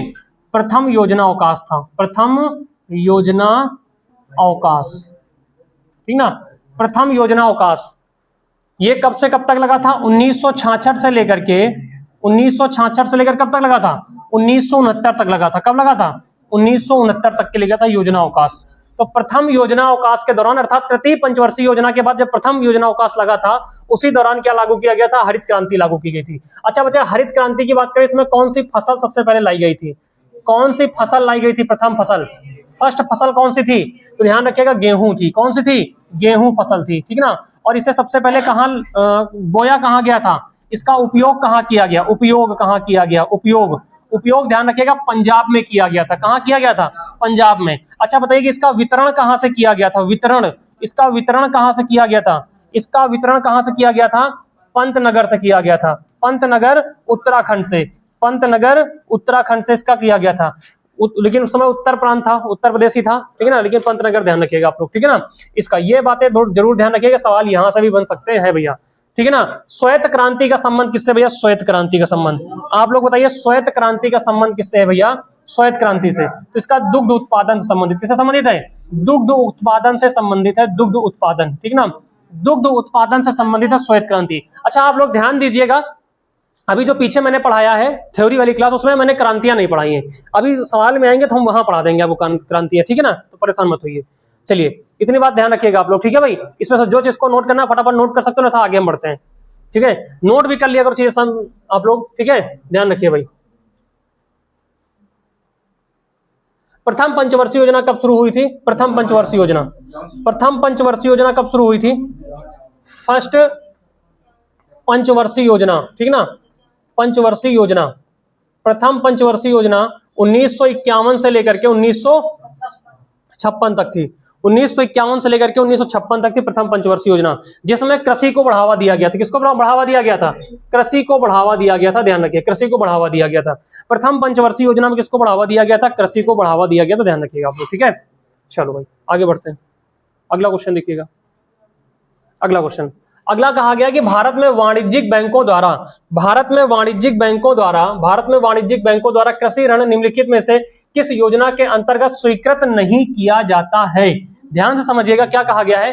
भारत में वाणिज्यिक बैंकों द्वारा कृषि ऋण निम्नलिखित में से किस योजना के अंतर्गत स्वीकृत नहीं है? सवाल अच्छे से पढ़िएगा, और ये सारे सवाल प्रीवियर में, बस खाली यहाँ लिखा नहीं गया कि फलाने उसमें आया हुआ है, ठीक है। बताइए बेटा, सिंचाई योजना के अंतर्गत नहीं स्वीकृत किया जाता है, या फिर भूमि विकास के तहत नहीं किया जाता है, या फिर भूमि बंधन के द्वारा नहीं किया जाता, या फिर शुष्क भूमि के द्वारा? अच्छा बात समझ, ये प्रश्न समझ में आया कि नहीं आया? नहीं समझ में आया? समझो ध्यान से। कहा गया कि भारत में वाणिज्यिक बैंकों द्वारा, जो बैंकें तुरंत लेन देन वाला काम करती हैं, वाणिज्यिक बैंकें नगद कैश देती हैं या तो लेती हैं, जैसे या ऋण वगैरह देती हैं, नहीं लोन वगैरह देती है, तो ऐसी बैंकों क्या कहते हैं? वाणिज्यिक बैंक कहते हैं। तो वाणिज्यिक बैंकों द्वारा कृषि ऋण के लिए, मतलब कृषि लोन के लिए, ठीक है ना, निम्नलिखित में से किस योजना के अंतर्गत, इन्हीं चारों में से किस योजना के अंतर्गत स्वीकृत नहीं किया जाता? क्या नहीं स्वीकृत किया जाता?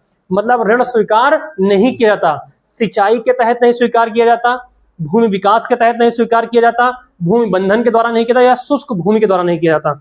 किसके तहत नहीं किया जाता भैया? तो बच्चे इसका सही आंसर क्या हो जाएगा? भूमि बंधन के द्वारा नहीं किया जाता, भूमि बंधक के द्वारा, ठीक है ना, बंधन नहीं भूमि बंधक है। अगर भैया किसी की भूमि बंधक है तो बताइए ऋण उसको मिलेगा कि नहीं मिलेगा? नहीं मिलेगा। ऋण बंधक का मतलब यह होता है कि मान के चलिए आपने किसी बैंक में अपनी जमीन गिरवी रख रखी है, ठीक है ना, आपने जमीन गिरवी रखी है, कागज वगैरह आपने वहां जमा कर रखे हैं, फिर उसके बाद आप किसी दूसरी योजना में जा रहे हैं कि हमें ऋण मिल जाए, वहां से मिलेगा ऋण? नहीं मिलेगा। क्यों? क्योंकि बैंकें क्या करती हैं, आपको ऋण देती हैं, ऋण देने के दौरान आपसे उस जमीन की प्रॉपर्टी, मतलब कागज जो होते हैं ना, वो ले लेते हैं, डॉक्यूमेंट ले लेते हैं, और वो तब तक उसमें हस्तांतरण, मतलब उनका हस्तांतरण हो जाता है। बस आप जोतते बोते हैं वो अलग बात है, उनका हस्तांतरण रहता है कि उसको आप बेच नहीं सकते हैं, उस पर अन्य लोन नहीं ले सकते हैं, उस पर और कोई कागजी मतलब सरकारी कार्य नहीं कर सकते हैं, बस केवल उसको जोत बो सकते हैं जिससे आप ऋण चुका सकें। समझ रहे कि नहीं? अच्छा उसके अलावा जो है, जैसे आपने सोना हो गया, सोना आभूषण, सोना हो गया, ठीक ना, चांदी हो गया, इस तरीके चीजों को अगर आप लोग इसके तहत भी क्या मिलता है, ऋण मिलता है, इसके तहत भी ऋण मिलता है। लेकिन ये भी अगर बंधक है, बंधक का मतलब अगर आपने इसको भी इसके अगर आपके ओरिजिनल डॉक्यूमेंट है, कितना हमारे पास सोना, इतना हमारे पास चांदी है, तो वो डॉक्यूमेंट लगा करके भी क्या कर सकते हैं, लोन ले सकते हैं बैंक से। लेकिन बैंक क्या करेगी, उसको अपने लॉकर में जमा करा देगी, क्योंकि जमीन है तो भैया जमीन तो उठा के लेके नहीं जाओगे आप, और लेकर के जाओगे तो क्या ज्यादा बेचोगे जाकर के कहीं, और बेचोगे तो उसकी रजिस्ट्री वगैरह कराओगे, रजिस्ट्री कराओगे तो वहां फंस जाओगे जाकर के। लेकिन सोना होना है, अगर खाली कागज रख लिया बैंक ने कि आपके पास 50 ग्राम सोना है, कितने ग्राम सोना है, 50 ग्राम सोना है और 500 ग्राम चांदी है, 500 ग्राम चांदी है, इस पर आपको क्या कर दिया, उसने 2 लाख का लोन दे दिया या 4 लाख का लोन दे दिया, समझ रहे हैं, और कागज जमा करके, क्या पता रातों रात तो मंचे सोना चांदी बेच रहा हो, तो उसका कौन सा लाइसेंस। और यहाँ बहुत जने खरीदे खाते बैठे मुंह बनाए, पीट पाट के होगा सब कल से पीतर बना दे हैं, घूमो बैंक वाले लेके कागज, ठीक है ना, तुम कहोगे हमारे पास है नहीं, फर्जी कागज लगा दिए। तो उस स्थिति में बैंकें क्या करती हैं कि सोना और चांदी को अपने पास गिरवी रख लेती हैं लॉकर में, तो भी उनके पास क्या हो गया, बंधक हो गया। अब कागज तुमको दे देंगे, तुम लेके घूमो 50 ग्राम सोना, 50 ग्राम सोना और 500 ग्राम चांदी का कागज लेके घूमिए, समझ रहे कि नहीं। जब तक आप पैसा चुकाएंगे नहीं, तब तक बैंक आपको वापस वो चीजें नहीं देंगी, समझ रहे कि नहीं। चलिए नेक्स्ट आगे बात करेंगे, ठीक है बच्चे, तो ध्यान रखिएगा। बाकी सभी के तहत मिलता है, बाकी सभी के तहत क्या मिल जाता है, अगर शुष्क भूमि है तब भी लोन मिल जाएगा, शुष्क भूमि है तब भी लोन मिल जाएगा, अगर उस मतलब उस शुष्क भूमि है तो भी लोन मिल जाएगा, अगर भूमि विकास का अगर संबंधित कोई जमीन है तब भी मिल जाएगा, ठीक है ना, सिंचाई से संबंधित अगर जमीन है तब भी मिल जाएगा आपको, ठीक है ना, लेकिन इसके तहत नहीं मिलेगा भाई। अगला आगे बात करते हैं, अगला सवाल क्या कहा गया है, कहा गया है, अगला सवाल क्या कहा गया बच्चा, देखिए ध्यान से, कहा गया कृषि उत्पादकता बढ़ाने के लिए की स्थापना की गई है, इनमें से किसी एक की स्थापना की गई है, विशेष रूप से बारिश द्वारा सिंचित क्षेत्रों में, और इसमें एकीकृत खेती, पानी के उपयोग में दक्षता, मृदा स्वास्थ्य प्रबंधन और संसाधन संरक्षण सक्रियता पर ध्यान केंद्रित किया गया है। ऐसी कौन सी योजना, देखो थोड़ा सा आपको सरल भी बनाया गया है कि इसमें से ऐसी कौन सी योजना को बढ़ावा दिया गया है, मतलब ऐसी क्या उत्पादकता बढ़ाने के लिए इसमें से काम किया गया है, किस योजना का प्रयोग किया गया है जिससे आपको ये चीजें फायदा हो सकती हैं। सोचने का प्रयास करिए। जलवायु तटस्थ कृषि राष्ट्रीय नवाचार, जलवायु परिवर्तन पर कार्य योजना, सतत कृषि के लिए राष्ट्रीय मिशन, या फिर जलवायु परिवर्तन पर परिषद, ठीक है ना। ऐसी कौन सी योजना शुरू की गई जहां पर कृषि को उत्पादकता को बढ़ावा दिया जा सकता है बच्चे, बताइए फटाफट क्या हो जाएगा सही, ठीक है भाई। ध्यान रखिएगा इसका सही आंसर क्या हो जाएगा, इसका सही आंसर सतत कृषि के लिए राष्ट्रीय मिशन, क्या हो जाएगा भैया, सतत कृषि के लिए राष्ट्रीय मिशन, सतत कृषि के लिए क्या हो जाएगा, राष्ट्रीय मिशन हो जाएगा, ठीक है ना। इसके तहत क्या क्या किया जा सकता है, इस मिशन के तहत, सुनो, एक मिशन बनाया गया था, इस मिशन के तहत क्या किया गया है, सिंचित बारिश द्वारा सिंचित खेतों में पानी पहुंचाना, ठीक है ना, एकीकृत खेती करना, पानी के उपयोग में दक्षता को बढ़ाना, ठीक है ना, इन सब चीजों के लिए क्या किया गया, ध्यान केंद्रित किया गया, और इस योजना का नाम रखा गया था सतत कृषि के लिए राष्ट्रीय मिशन। सभी प्रकार की कृषि के लिए राष्ट्रीय मिशन शुरू किया गया था, ठीक है। नेक्स्ट आते हैं भैया अगला, ठीक है, अगले सवाल पर आते हैं। अगला सवाल क्या कहा गया है, वनस्पति कृषि जो खेती का एक प्रारंभिक रूप है, वनस्पति कृषि जो खेती का एक रूप है, का प्रारंभिक रूप पहली बार में प्रयोग में लाया गया था। वनस्पति खेती, ठीक है ना, ये कैसी खेती है, वनस्पति खेती है, जो कि सबसे पहले कहां लाई गई थी प्रयोग में, ठीक है भाई। तो इसका सीधा आंसर आप लोग लिख लीजिएगा, दक्षिण पूर्व एशिया में लाया गया था। कहां लाया गया था, दक्षिण पूर्व एशिया में लाया गया था। आगे बढ़ते हैं, इसको कुछ ज्यादा विशेष नहीं करना। क्या देखो भाई, हमने क्वेश्चन इसीलिए सेलेक्ट किया है कि टॉपिक के बाद जो टॉपिक हम वहां पे नहीं करा पाए हैं, थ्योरी में नहीं कराया, वो सवाल के माध्यम से आप कर ले जाओगे यहां पर, समझ रहे हैं कि नहीं। चलिए आगे, बैंक ऋण के प्रयोजन के लिए अल्पकालीन, बैंक ऋण प्रयोजन के लिए अल्पकालीन फसल किसे मानी जाती है। बैंक ऋण मतलब बैंकों में जो ऋण दिया जाता है, बैंकों में जो लोन दिया जाता है, उसके तहत अल्पकालीन फसल किसे, मतलब कम समय की फसल किसे माना जाता है, जिसके तहत आप लोग क्या कर सको, फसल के ऋण चुका सको। हाँ, अभी शुरू में मैंने बताया था, थ्योरी जब पढ़ा रहे तब मैंने आपको बताया था, फसल जो 1 साल और 3 महीने की अवधि के लिए होती है, जो फसल 1 साल से अधिक के लिए उगाई जाती है, जो फसल 1 साल या उससे कम समय के लिए उगाई जाती है, फसल जो 1 साल और 6 महीने की अवधि के लिए होती है, इनमें से क्या सही हो जाएगा, इसका सी ऑप्शन सही हो जाएगा। वेरी गुड, क्या हो जाएगा, सी ऑप्शन। जो फसल 1 साल या उससे कम समय के लिए उगाई जाती है उसे क्या कहते हैं, फसल ऋण प्रयोजन के लिए प्रयोग की जाती है। कृषि ऋण प्रयोजन के लिए प्रयोग किया जाती है 1 साल के लिए, ठीक है ना, हाँ, जैसे गेहूं हो गया, धान हो गया, इस तरह की फसलें होती हैं 1 साल या 1 साल से कम समय लेती हैं, ठीक है ना। तो लोग उसके पर भी लोन ले लेते हैं, फसली लोन उसे कहते हैं, ठीक है ना। उसे क्या कहते हैं? फसली लोन कहते हैं। चलिए बेटा आगे बढ़ते हैं, अगला बताइएगा। राष्ट्रीय कृषि और ग्रामीण विकास बैंक नाबार्ड द्वारा प्रदान किए जाने वाले कृषि ऋण की अधिकतम अवधि क्या होती है? बताइए भाई, इसको तो पढ़े आपने पीछे।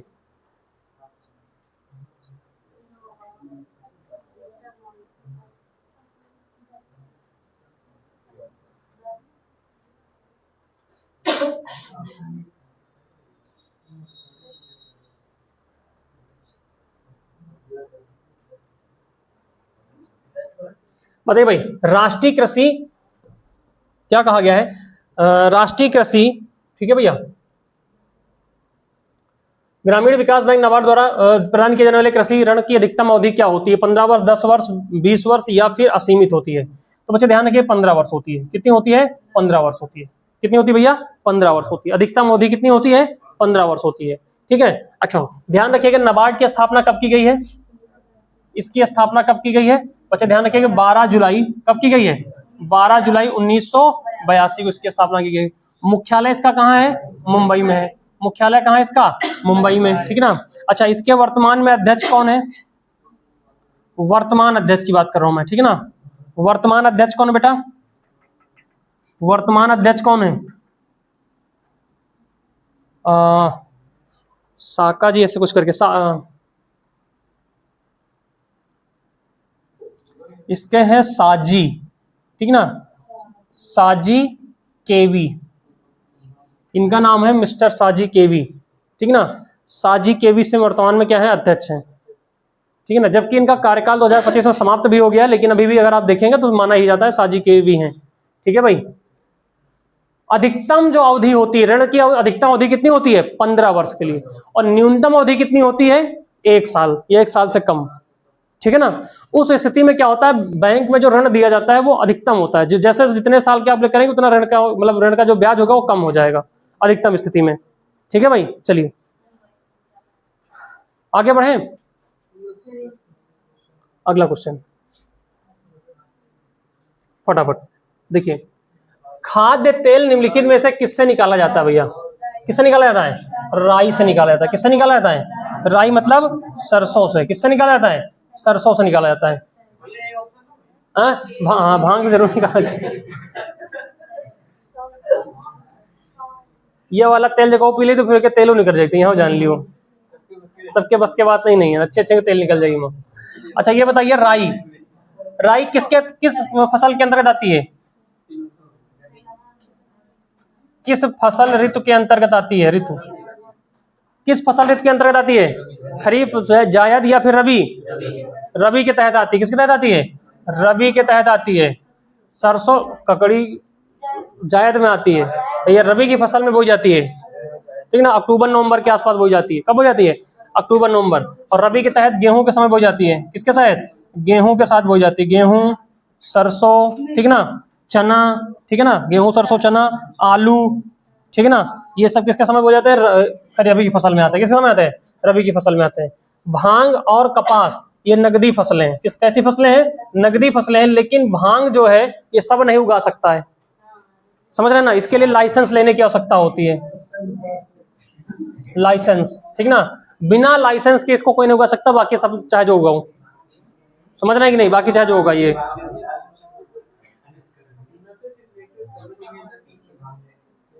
अगला बताइए, भारत में सिंचाई के निम्नलिखित तरीकों में से कौन सा अधिकतम प्रचलित है?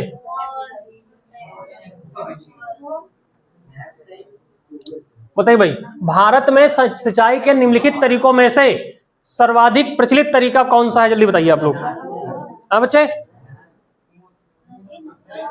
यार ये बताओ, नहर कहाँ कहाँ घर में नहर है, ये बताओ।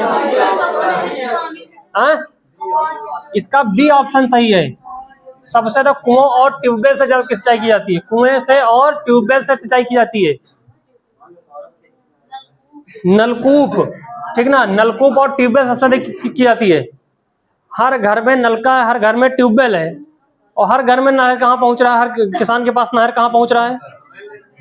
समझ रहे हैं कि नहीं? इसका सही आंसर क्या हो जाएगा? B option. क्या हो जाएगा? बी ऑप्शन, ठीक है भाई, इसका सही आंसर क्या हो जाएगा? बी। ठीक है ना। लगभग बेटा अगर बात किया जाए नलकूपों से, भारत में नलकूपों से, ठीक है ना, भारत में नलकूपों से लगभग 53% सिंचाई होती है। कितना होती है? 53% सिंचाई होती है। 53 से मान लो चलो, पर 53 तो था तब जब पेपर पूछा गया था।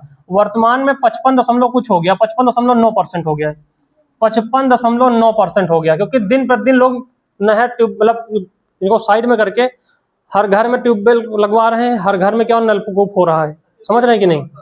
हाँ ठीक है भाई, चलिए नेक्स्ट अगला आते हैं।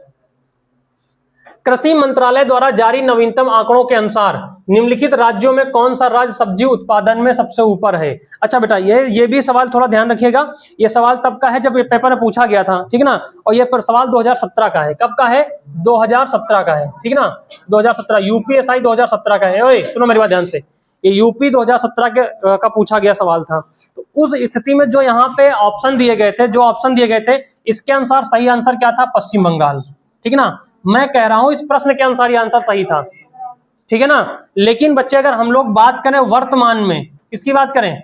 वर्तमान में, तो वर्तमान में उत्तर प्रदेश प्रथम स्थान पर है। उत्तर प्रदेश प्रथम स्थान पर है, ठीक है ना, प्रथम स्थान सब्जी उत्पादन में। किसमें? सब्जी उत्पादन में। सब्जी उत्पादन में उत्तर प्रदेश प्रथम स्थान पर है भाई, ठीक है ना, उत्तर प्रदेश प्रथम स्थान पर है सब्जी उत्पादन में। ध्यान रखिएगा आप लोग, ठीक है, सब्जी उत्पादन में।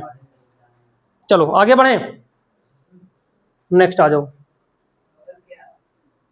अच्छा, उत्तर प्रदेश और किन किन चीजों के उत्पादन प्रथम स्थान पर है? उत्तर प्रदेश प्रथम स्थान, तो ध्यान रखिए भैया गेहूं उत्पादन में।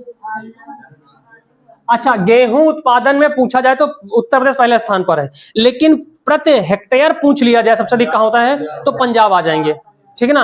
अच्छा, एक चीज और, उत्तर प्रदेश बच्चे सर्वाधिक क्या है? सिंचित क्षेत्र है, सब सर्वाधिक सिंचित क्षेत्र है। कैसा क्षेत्र है? सिंचित क्षेत्र में पहला स्थान है। सिंचित क्षेत्र में उत्तर प्रदेश क्या है? पहले स्थान पर। लेकिन अगर प्रति हेक्टेयर पूछ लिया जाए सिंचित स्थान पर पहले स्थान पर कौन आता है, तो आप बताएंगे आंध्र प्रदेश, तमिलनाडु। तो बताएंगे क्या? तमिलनाडु। ठीक है ना। उत्तर प्रदेश पहले स्थान पर। उत्तर प्रदेश आलू में पहले स्थान पर है, आलू उत्पादन पहले स्थान पर है। उत्तर प्रदेश दुग्ध उत्पादन में पहले स्थान पर है। उत्तर प्रदेश गन्ना उत्पादन में पहले स्थान पर है बच्चे, ठीक ना। उत्तर प्रदेश आम उत्पादन में पहले स्थान पर है। किसके उत्पादन में? आम उत्पादन में, ठीक ना।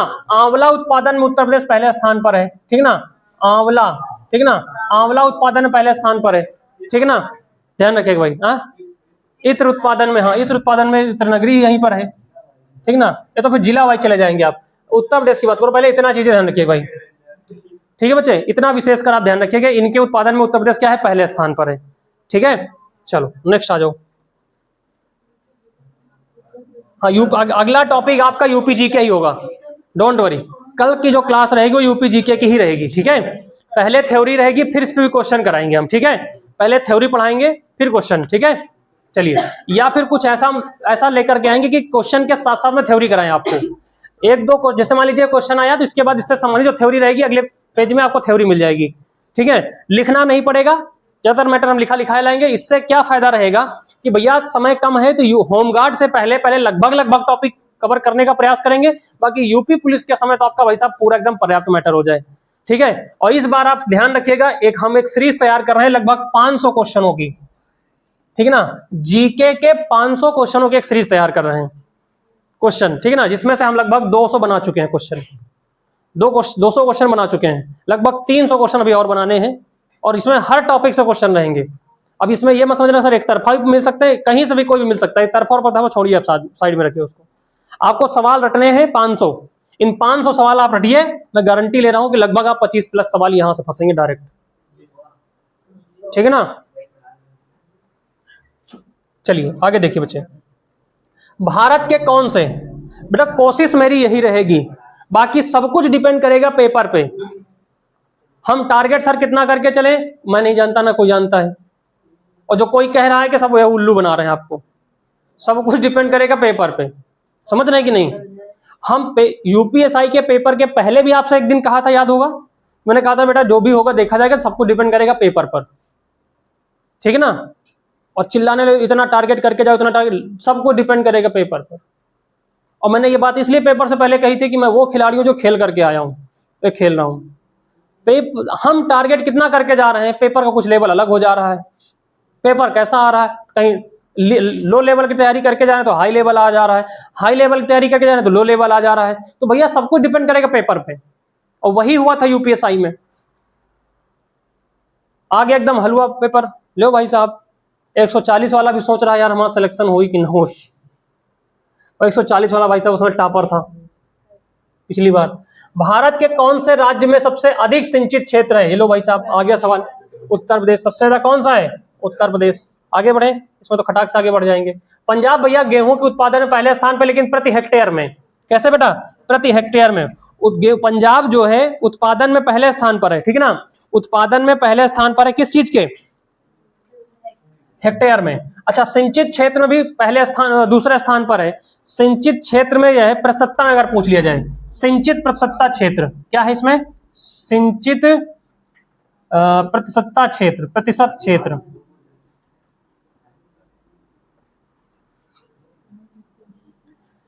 सिंचित प्रतिशत क्षेत्र में पंजाब पहले स्थान पर है, ठीक है ना। बाकी इस क्वेश्चन का आंसर क्या हो जाएगा? उत्तर प्रदेश पहले स्थान पर, ठीक है ना, उत्तर प्रदेश पहले स्थान पर।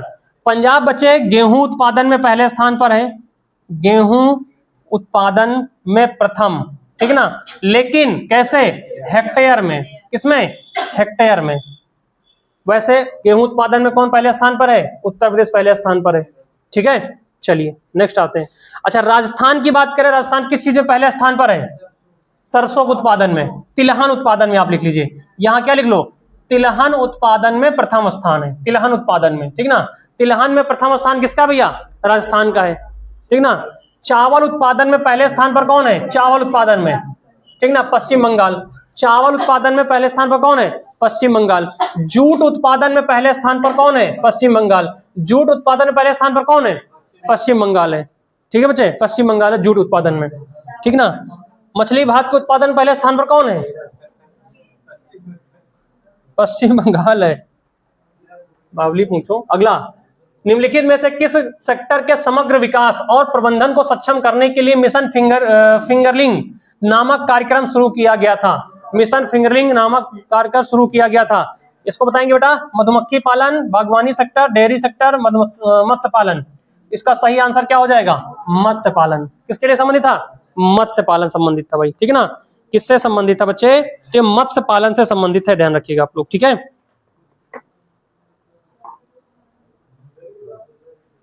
मत्स्य उत्पादन से संबंधित नीली क्रांति। कौन सी क्रांति? नीली क्रांति मत्स्य उत्पादन से संबंधित है। नीली क्रांति किससे संबंधित है? मत्स्य पालन से संबंधित है। अच्छा, मधुमक्खी पालन से संबंधित कौन सा कल्चर आता है? एपी कल्चर आता है। कौन सा आता है? एपी कल्चर, एपी कल्चर, ठीक है ना। एपी कल्चर किससे संबंधित है? मधुमक्खी पालन संबंधित है। और बागवानी किससे संबंधित है? बागवानी, बागवानी कृत्रिम, क्या कृत्रिम? कौन सा कल्चर आता है ये बताओ। अच्छा, गुलाबी क्रांति किससे संबंधित? गुलाबी क्रांति, गुलाबी क्रांति, गुलाबी क्रांति झींगा मछली से संबंधित है, ठीक ना। झींगा मछली, झींगा मछली का सर्वाधिक उत्पादन कहाँ होता है? चिल्का झील में होता है। कहाँ होता है? चिल्का झील, उड़ीसा। चिल्का झील उड़ीसा में, ठीक है ना। चिल्का झील उड़ीसा में सर्वाधिक इसका उत्पादन होता है, गुलाबी मछली का, ठीक है बच्चे। चलो आगे आ जाओ। अगला देखो भाई, इसमें थोड़ा सा एक मिस्टेक हो गया है कि इसमें ऑप्शन 2 ही दिए गए हैं, 2 ऑप्शन कटे हुए हैं, ठीक है ना। और जबकि इसका सही आंसर तीसरा वाला था वही कट गया। अब इसको छोड़ो, फिर आगे बढ़ते हैं। बड़ा है, लिखना पड़ेगा, बहुत समय लग जाएगा, है ना। चलो आगे देखो। अगला, कॉफी का मूल निवास स्थान कौन सा है? देखो, ब्राजील के चाचा। अब इन्हें बताएं ना, इथियोपिया। अभी थोड़ी देर पहले क्या बताया था मैंने? मूल स्थान पूछा गया है, क्या है? इथियोपिया। क्या बेटा? इथियोपिया है। ब्राजील तो उत्पादन करता है, क्या करता है? उत्पादन करता है, उत्पादन करता है। और यहाँ कॉफी के बगानों को क्या कहते हैं? कॉफी के बगानों को क्या कहते हैं?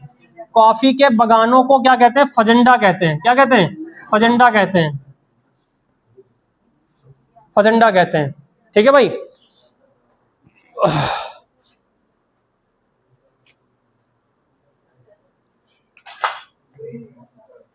चलो बच्चे, अब मैं बात करूं, एक बात ध्यान समझिएगा। भारत में कॉफी उत्पादन सर्वाधिक कहां होता है? भारत में कॉफी उत्पादन, भारत में कॉफी उत्पादन कहां होता है बेटा? कर्नाटक में होता है, ठीक ना।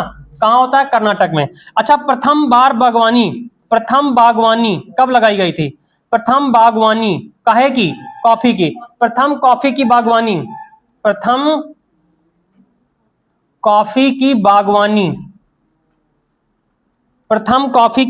कब लगाई गई थी भैया बताइए? प्रथम कॉफी की बागवानी कब लगाई गई थी? तो बच्चे ध्यान रखिएगा, 1852 में लगाई गई थी। कब लगाई गई थी? 1852 में लगाई गई थी। 1852 ईस्वी में कर्नाटक के चिकमंगलूर में लगाई गई थी। कहां लगाई गई थी? चिकमंगलूर में लगाई गई थी।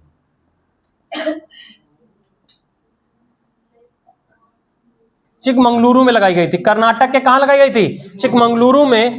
कहां पर? नीलगिरी पर्वत पर। कहां लगाई गई थी? नीलगिरी पर्वत पर, ठीक है भैया, नीलगिरी पर्वत पर, ठीक है ना, नीलगिरी पर्वत पर, ठीक है बच्चे। कहां पर लगाई गई थी? नीलगिरी पर्वत पर, ठीक है ना, नीलगिरी पर्वत पर।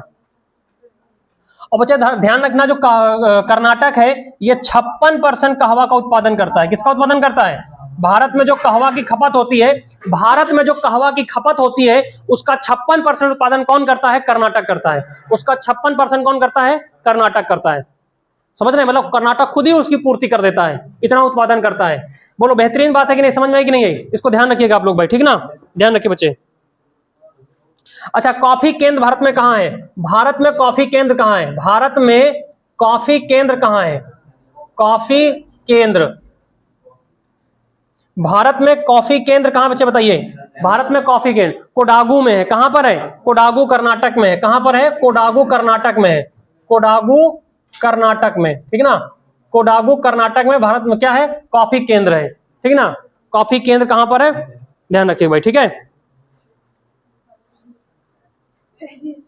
आगे, ठीक है, इसको नोट कर लीजिएगा आप लोग, ठीक है ना। कुछ काम दोबारा वीडियो देख करके भी कर लिया करो।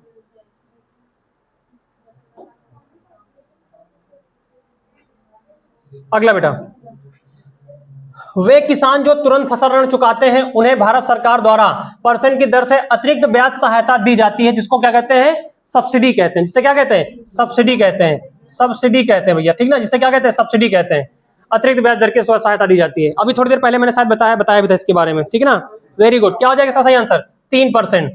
7% का ब्याज लगता है। कितना लगता है? 7% का ब्याज लगता है। 7% क्या लगता है? ब्याज लगता है। लेकिन अगर जो किसान फसल ऋण तुरंत ऋण, मतलब 1 साल के अंदर अंदर अगर वो ऋण चुका देते हैं तो उनको 3% की अतिरिक्त छूट मिल जाती है। कितनी मिल जाती है? तो लगभग उन्हें कितना ऋण देना पड़ता है? 4%। कितना देना पड़ता है? 4% देय होता है। फिर क्या होता है? 4% देय होता है। बात समझ आई कि नहीं आई भाई? 3% घटा दिया गया, सब्सिडी मिल जाएगी, 4% बचा तो उनको 4% ऋण देना होता है। अगर 1 लाख लिया किसी ने तो 4,000 रुपए उसको ब्याज देना पड़ेगा। इसीलिए लोग क्या करते हैं? जमीन पे ज्यादा ब्याज लोन लेते हैं। समझ रहे हैं कि नहीं? इसमें ब्याज कम मिलता है, लगता है। अगला जो बेटा, कृषि में गोल क्रांति किससे संबंधित है? कृषि में गोल क्रांति किससे संबंधित है? आलू से संबंधित है। कृषि में गोल क्रांति संबंधित है, किससे है? आलू से संबंधित है।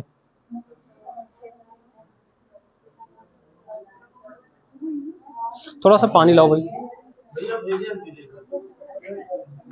देखो बेटा, इसका सही आंसर क्या हो जाएगा? आलू हो जाएगा। क्या हो जाएगा बेटा? आलू। तो कृषि में गोल क्रांति किससे संबंधित है? आलू से संबंधित है। किससे संबंधित है? आलू संबंधित है।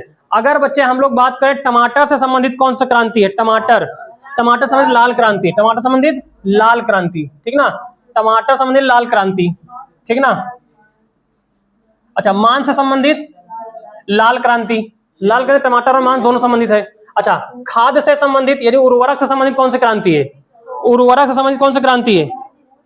भूरी क्रांति। उर्वरक संबंधित कौन सी क्रांति है? भूरी क्रांति। भूरी क्रांति उर्वरक से संबंधित बच्चे। भूरी क्रांति किससे संबंधित है? उर्वरक से संबंधित भूरी क्रांति है, ठीक है ना। भूरी क्रांति किससे संबंधित है? उर्वरक से संबंधित है, ध्यान रखिएगा। भूरी क्रांति किससे संबंधित है? उर्वरक से। अच्छा बच्चे, आप लोग बताइए बादामी क्रांति किससे संबंधित है? बादामी बादामी क्रांति किससे संबंधित है? बादामी क्रांति। तो बच्चे ध्यान रखिएगा, मसाला संबंधित है। किससे संबंधित है? मसाला उत्पादन से। मसाला उत्पादन से, ठीक है ना। किससे संबंधित है? मसाला उत्पादन से। कौन संबंधित है?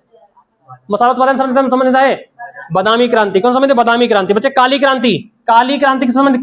काली क्रांति, काली क्रांति कच्चा तेल संबंधित है। कच्चा तेल, काली क्रांति कच्चा तेल, ठीक है ना। या पेट्रोलियम उत्पादन, पेट्रोलियम उत्पादन भी कह सकते हो, ठीक है ना। कच्चा तेल या पेट्रोलियम उत्पादन, पेट्रोलियम उत्पादन, पेट्रोलियम उत्पादन, ठीक है ना। पेट्रोलियम उत्पादन, कुछ भी लिखा हो सकता है, ध्यान रखिए, कुछ भी यहाँ पे लिखा हो सकता है। आप बताएंगे कच्चा तेल या पेट्रोलियम उत्पादन संबंधित कौन सी क्रांति है? काली क्रांति के संबंधित है। सुनहरी क्रांति किससे संबंधित? सुनहरी क्रांति, सुनहरी क्रांति किससे संबंधित है? सुनहरी क्रांति बच्चे, सुनहरी क्रांति किससे संबंधित है? सुनहरी क्रांति, सुनहरी क्रांति फल उत्पादन संबंधित है। किससे संबंधित है? फल उत्पादन से, फल उत्पादन से संबंधित है। फल उत्पादन संबंधित कौन सी है? सुनहरी क्रांति। फल उत्पादन संबंधित कौन सी क्रांति है? सुनहरी क्रांति बच्चे। कौन संबंधित है? सुनहरी क्रांति फल उत्पादन संबंधित है, सुनहरी क्रांति। अच्छा आप लोग बताइएगा भैया पीली क्रांति किससे संबंधित? पीली क्रांति, पीली क्रांति, पीली क्रांति, पीली क्रांति किससे संबंधित है? पीली क्रांति। आप लोग बताइए मीठी क्रांति किससे संबंधित? मीठी क्रांति, मीठी क्रांति, ठीक है ना। और यहाँ लिख देते हैं कुछ और, ठीक है ना, कुछ और करा देते हैं। घुइया, घुइया अरुई क्रांति में आएगा। श्वेत क्रांति किससे? श्वेत क्रांति, ठीक ना, श्वेत क्रांति। कुछ हम लिख दे रहे हैं नाम इनके। आप लोग कृष्ण क्रांति, कृष्ण क्रांति। आपसे रजत क्रांति पूछ लिया जाए, रजत क्रांति, कृष्ण क्रांति, रजत क्रांति, ठीक है भैया। आपसे पूछ लिया अमृत क्रांति, अमृत क्रांति, अमृत क्रांति, क्रांति आप लोग लिख लीजिएगा, ठीक है ना, नाम लिख लीजिएगा, बस हम शॉर्टकट में लिखा दे रहे हैं आपको, ठीक है। स्वर्ण क्रांति, स्वर्ण क्रांति, स्वर्ण क्रांति, ठीक है ना, स्वर्ण क्रांति। गोल्डन फाइबर क्रांति, गोल्डन फाइबर क्रांति बच्चे, गोल्डन फाइबर। चलो भाई देखो, पीली क्रांति तिलहन संबंधित है। किससे संबंधित है? तिलहन उत्पादन संबंधित है, तिलहन उत्पादन से, ठीक है ना, तिलहन उत्पादन संबंधित है, तिलहन उत्पादन संबंधित है पीली क्रांति। मीठी क्रांति शहद उत्पादन संबंधित, किससे संबंधित है? शहद उत्पादन से संबंधित है, शहद उत्पादन से संबंधित है, शहद उत्पादन से। पीली तिलहन क्रांति शहद क्रांति किससे संबंधित है? पीली क्रांति तिलहन से, शहद क्रांति मीठी क्रांति से संबंधित, ठीक है। अगला श्वेत क्रांति दुग्ध उत्पादन से, ठीक ना, दुग्ध उत्पादन, ठीक है बच्चे, दुग्ध उत्पादन से संबंधित है।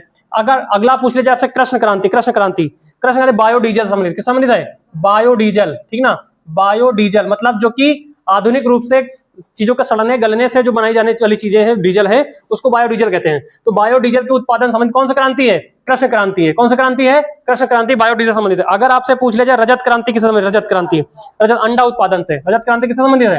अंडा उत्पादन से, रजत क्रांति अंडा उत्पादन से। अमृत क्रांति किससे संबंधित भैया? अमृत क्रांति, ठीक है ना, अमृत क्रांति नदी जोड़ो योजना से, नदी जोड़ो परियोजना से, ठीक ना, नदी जोड़ो परियोजना, ठीक ना, नदी जोड़ो परियोजना संबंधित है, नदी जोड़ो परियोजना संबंधित है।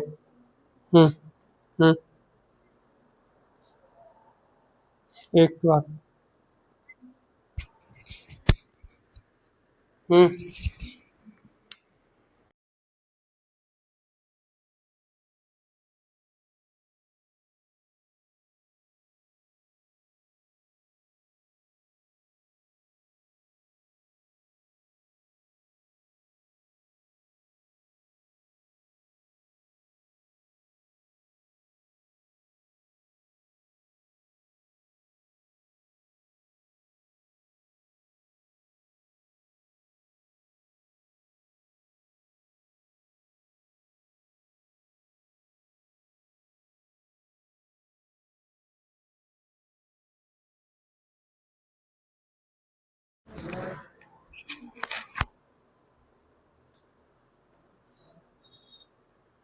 ठीक है भाई। तो यहां ध्यान रखिए, नदी जोड़ो यात्रा संबंधित अमृत क्रांति हो गया। अगर आपसे स्वर्ण क्रांति के समय बागवानी, स्वर्ण क्रांति के समय बागवानी से, बागवानी से संबंधित स्वर्ण क्रांति। और गोल्डन फाइबर क्रांति की बात करें भैया तो जूट उत्पादन संबंधित है। किससे संबंधित है? जूट उत्पादन से संबंधित है, ठीक ना, जूट उत्पादन संबंधित है। कौन से? गोल्डन फाइबर क्रांति बच्चे, ठीक है ना। अच्छा एक लास्ट आपसे पूछ लिया जाए सिल्वर फाइबर क्रांति संबंधित, सिल्वर फाइबर क्रांति किससे संबंधित है? Silver fibre, silver fibre, silver fibre क्रांति किससे संबंधित है? Silver fibre. तो बच्चे सिल्वर फाइबर आप लोग क्या बताएंगे? कपास उत्पादन संबंधित है। किससे संबंधित है? कपास उत्पादन से संबंधित है सिल्वर फाइबर क्रांति, कपास उत्पादन से। देखो भाई साहब इतनी क्रांतियां हैं, बहुत शानदार क्रांतियां, इनको लिख लीजिएगा, नोट कर लीजिएगा, सवाल 100% यहां से छपने वाला है। ठीक है भाई, यहां सवाल 100% छपने वाला है। बादामी क्रांति किससे संबंधित है? मसाला उत्पादन से। काली क्रांति कच्चा तेल पेट्रोलियम उत्पादन से। सुनहरी क्रांति फल उत्पादन संबंधित है, ठीक ना, सुनहरी क्रांति फल उत्पादन संबंधित है, फल उत्पादन से। और बच्चे ध्यान रखिएगा, स्वर्ण उत्पादन से संबंधित है। स्वर्ण उत्पादन किससे, सॉरी, स्वर्ण क्रांति किससे संबंधित है? तो बागवानी से है, ठीक है ना, बागवानी में फल मिलते हैं, फल उत्पादन से संबंधित कौन सा? सुनहरी क्रांति। और स्वर्ण क्रांति बागवानी से। देखो नाम थोड़ा सा है, बाकी चीजें एक ही है। अगला है पीली क्रांति तिलहन उत्पादन से। मीठी क्रांति शहद उत्पादन से, ठीक है ना। श्वेत क्रांति दुग्ध उत्पादन से। कृष्ण क्रांति बायोडीजल संबंधित है।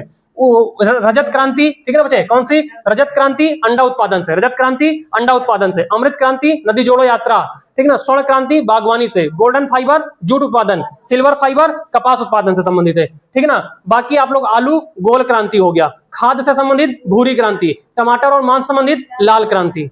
क्लियर है? कोई दिक्कत इसमें? आगे बढ़े, ठीक है ना। थोड़ा सा एक बार देख लीजिएगा आप लोग वीडियो, समय कम है बेटा, आगे बढ़ो, नहीं बहुत सवाल है अभी,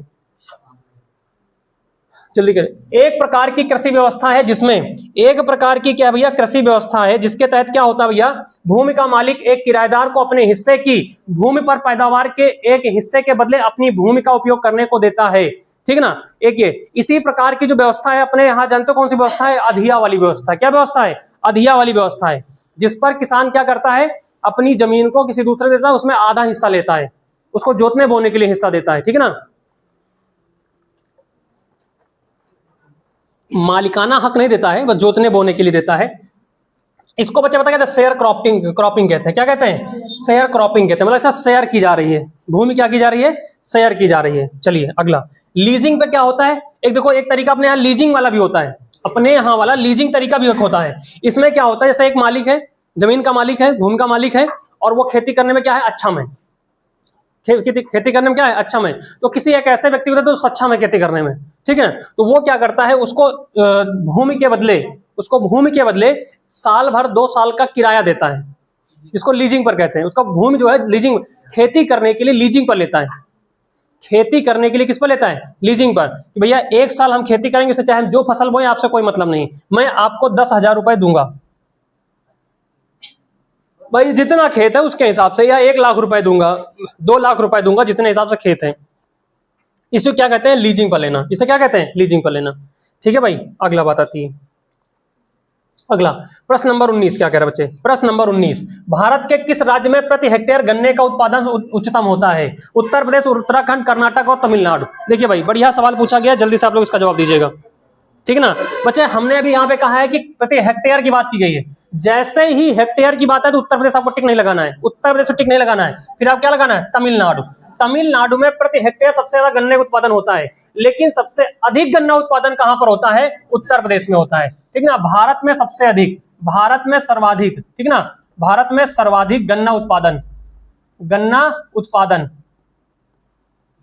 में प्रथम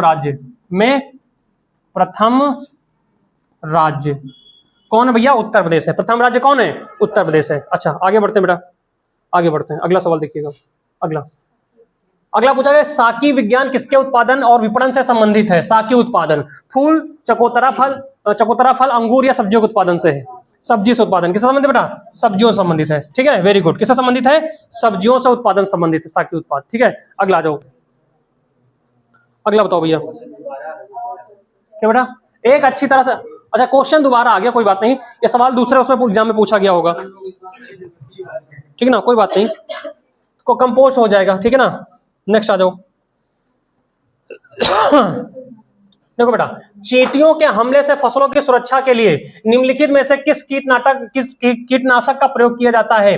कपूर, एथिन, लवण या इनमें से कोई नहीं? किसका प्रयोग करते हैं जल्दी बताइए भाई। अगर फसल में चींटियों का हमला होता है तो उसमें किससे बचाव करते हैं? बताइए भाई, किससे बचाव करते हैं? तो बच्चे कपूर से बचाव करते हैं। किससे करते हैं? कपूर का प्रयोग करते हैं। अच्छा, मिट्टी का तेल भी डाल देते हैं। क्या करते हैं? मिट्टी का तेल भी प्रयोग करते हैं। ओए आवाज नहीं, मिट्टी का तेल भी प्रयोग करते हैं। या फिर ध्यान रखिएगा, लाल मिर्च का भी प्रयोग करते हैं, लाल मिर्च पाउडर का प्रयोग करते हैं। पाउडर कैसे करते हैं? अरे खेत में पानी भर के छिड़काव कर देते हैं, समझ रहे कि नहीं? पानी भर दिया, मतलब पानी से सिंचाई कर दी, फिर उसके बाद छिड़काव कर दिया, तो जो लाल मिर्च है वो धीरे धीरे पानी में बैठ जाएगी और पूरा पानी क्या हो जाएगा? तीखा हो जाएगा, समझ रहे हैं कि नहीं, जहरीला तीखा हो जाएगा तो मिट्टियां फिर वहां, सॉरी चींटियां नहीं आती हैं। दूसरा मिट्टी तेल अगर थोड़ा सा लेंगे पूरे तेल में पानी फैल जाएगा, इसलिए। और मिट्टी के तेल का छिड़काव वहां भी करते हैं जहां पर पानी बहुत समय से भरा हो, तो वहां मच्छर के जो अंडे होते हैं वो नष्ट हो जाते हैं, ठीक ना। मच्छरों के प्रकोप से बचाने के लिए भी किसका प्रयोग करते हैं, मिट्टी के तेल का प्रयोग करते हैं, भी ध्यान रखिएगा आप लोग, ठीक है भाई। अगला आ जाओ बेटा। हाँ, अब मिट्टी का तेल मिलता नहीं, कोई बात नहीं। मछली की क्रांति, सॉरी मछली की किस्मों के तलमज्जी प्रकार कहां पाया जाता है, ये सवाल पूछा गया भाई, ठीक ना। तलमज्जी तो पूछा ही तो सवाल है, फिलहाल ये सवाल पूछा ही गया है, वो पूछा जा सकता है। मछली की किस्मों में से तलमज्जी प्रकार कहां पाया जाता है, समुद्र के गहरे पानी में, ध्रुवीय क्षेत्रों में, खुले समुद्र की सतह के पास, या भूमध्य क्षेत्रों के पास पाया जाता है, कहां पाया जाता है। तो बच्चे ध्यान रखिएगा, इसका सही आंसर क्या हो जाएगा, समुद्र के गहरे पानी में पाया जाता है। तलमज्जी वाला कहां पाया जाता है, समुद्र के गहरे पानी में पाया जाता है, ठीक है। अगला आ जाओ 24 नंबर। अगला है सांख्यिकी और कार्यक्रम कार्यान्वयन मंत्रालय द्वारा 2016-17 के लिए दिए गए बागवानी आंकड़ों के अनुसार सबसे बड़ा फल उत्पादन भारतीय राज्य कौन सा है। सबसे ज्यादा फल उत्पादन करने वाला राज्य कौन सा, लेकिन 2017-18 का यहाँ पे दिया गया भाई, ठीक ना। 2017-18 का आंकड़ा दिया गया, लेकिन ठीक है ना, ठीक है ना बच्चे। तो इसके अनुसार जो ये दिया गया आंकड़ा, इसके अनुसार आंध्र प्रदेश था। इसके अनुसार वर्तमान में अगर हम लोग बात करें वर्तमान में, तो वर्तमान में भैया उत्तर प्रदेश। हाँ, बाबा जी की सेना तैयार है ना, ध्यान रखिएगा। यूपी पुलिस में भी टॉप कर रहा है।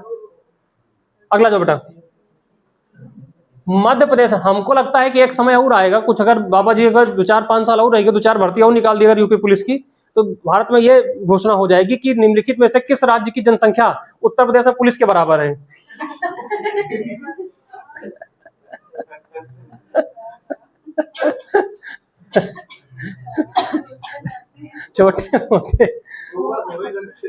छोटे मोटे राज्यों की तुलना उत्तर प्रदेश पुलिस की जनसंख्या से की जा सकती ही नहीं की जा सकती।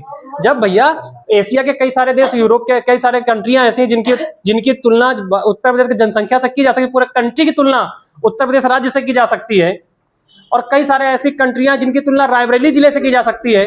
इतना ज्यादा भर के यहाँ पे जनसंख्या है, समझ रहे हैं कि नहीं। तो फिर काहे नहीं की जा सकती उत्तर प्रदेश पुलिस की जनसंख्या, समझ रहे हैं कि नहीं।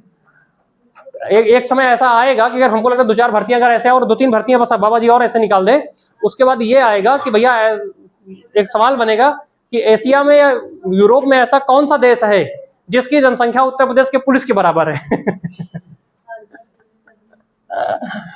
मध्य प्रदेश में खेती की विधि झूम कृषि को क्या कहते हैं, बताइए भाई इसको मध्य प्रदेश में। अच्छा बताओ, झूम खेती को मैंने पढ़ाया बेटा, झूम खेती कहाँ की जाती है, जंगलों को काट कर की जाती है। कहां पे की जाती है, असम और मेघालय, असम और मेघालय जंगली क्षेत्रों में की जाती है, ठीक है ना।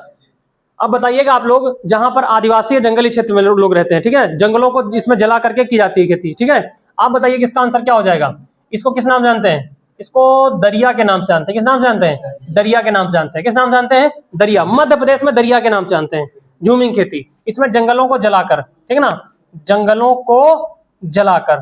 तो जिसने पिछला वीडियो नहीं देखा है वो वाला देख सकते हैं, तो उसमें सब चीजें स्पष्ट हो जाएंगी आपको, कृषि के तरीके में पता चल जाएगा आपको। अगला बताइए भाई, एक साधारण उपकरण है जिसका प्रयोग जंगली घास को हटाने और मिट्टी को ढीला करने में किया जाता है। फावड़ा, राहट, खुरपी, मेट। इसमें क्या आंसर हो जाएगा, फावड़ा हो जाएगा, ठीक है भाई, फावड़ा हो जाएगा। चलो भैया, ऐसे बागान जहां बिक्री के लिए एक नगद फसल उगाई जाती है उसे क्या रूप में जाना जाता है। निर्वाह खेती, किचन खेती, झूम खेती, रोपण खेती। किस नाम जानते हैं, सोचिए, थोड़ा दिमाग लगाइए और इसका आंसर दीजिए। आप लोग पीछे पड़े हो भाई साहब, क्या पूछा जाएगा बेटा, ऐसे बागान जहां बिक्री के लिए एक नगद फसल उगाई जाती है उसे क्या रूप में जाना जाता है। निर्वाह खेती, किचन गार्डन, झूम खेती या फिर रोपण खेती। किस नाम से जानते हैं भैया, ठीक है ना। तो बच्चा ध्यान रखिए, कहा गया ऐसे बागान जहां, ऐसे बाग, ठीक है ना, जहां बिक्री के लिए केवल नगद फसल उगाई जाती है। दिमाग लगाइए, नगद फसल में कौन कौन सी आती हैं, नगद फसल में कौन कौन सी आती है बच्चे, जरा सोचिए। पिछले क्लास में मैंने आपको पढ़ाया है, नगद फसल में कौन कौन सी आती है। चाय आती है, ठीक है ना, कॉफी आती है, ठीक है ना, कपास आता है, ठीक है बच्चे, क्या आता है, कपास आता है, जूट आता है, ठीक है। ये सब किसमें आते हैं आपके नगद फसल में आते हैं। किसमें आते हैं? नगदी। आपका रबर हो गया, रबर उत्पादन के लिए भी क्या होता है? गन्ना उत्पादन, ठीक ना? नहीं, गन्ना उत्पादन अलग। ये होते किसके लिए? रोपण। गन्ना भी आता है इसमें, सही कह रहा हूँ, गन्ना भी आता है, नगदी फसल में है, ठीक ना? नगदी फसल की बात करें तो नगदी फसल में इनको रोपण करके किसके लिए प्रयोग करते हैं भाई? नगदी फसल के लिए प्रयोग करते हैं। तो इसका क्या होता है? रोपण होता है। ऐसा क्या होता है? रोपण होता है बेटा। सही आंसर इसका क्या हो जाएगा? रोपण हो जाएगा। बोलो बात समझ आई कि नहीं आई? बढ़िया से। चलिए आगे देखिए। Thank you. नेक्स्ट आ गया भैया, थैंक यू। चलिए, इतने क्वेश्चन थे, ठीक है ना? बाकी जो क्वेश्चन है वो अगली क्लास में, या फिर जब मिक्स प्रैक्टिस कराएंगे, जब प्रैक्टिस कराएंगे तो फिर वहां कराएंगे आपको, ठीक है ना? जब प्रैक्टिस कराएंगे तो फिर वहां कराएंगे, ठीक है? प्रैक्टिस क्लास में बाकी हर चैप्टर से। अब अगला जो टॉपिक रहेगा, यानी कि कल की क्लास का जो टॉपिक रहेगा वो क्या रहेगा? अपना धूम धड़ाका करता हुआ कौन सा? यूपीजी के, ठीक है ना? यूपीजी के। अब कुछ दिन चलेगा यूपीजी के, एक दिन में नहीं समाप्त होगा, समझ रहे हैं ना? क्योंकि ऑफलाइन क्लास है, इतना हम मैराथन क्लास नहीं ले पाएंगे, 6 घंटे की मैराथन चलेगी, ठीक है ना? तो लेकिन लगभग क्लास 2-3 दिन 4 दिन अभी यूपीजी के क्लास रहेगी। पहले थ्योरी क्वेश्चन ऐसे करके चलाएंगे, ठीक है ना? हो सकेगा तो ऑनलाइन में चीजें पढ़ाएंगे इसमें, ठीक है? मतलब टॉपिक वाइज चीजें पढ़ाएंगे, परेशान ना हो, ठीक है ना? टॉपिक वाइज बढ़िया से मस्त तरीके से पढ़ाएंगे। अगर ये क्लास सबको पसंद आई हो तो भाई लाइक करिएगा और अपने दोस्तों में शेयर करिए, चैनल को सब्सक्राइब जरूर करिएगा, ठीक है? मिलते हैं नेक्स्ट क्लास में। जय हिंद, जय भारत।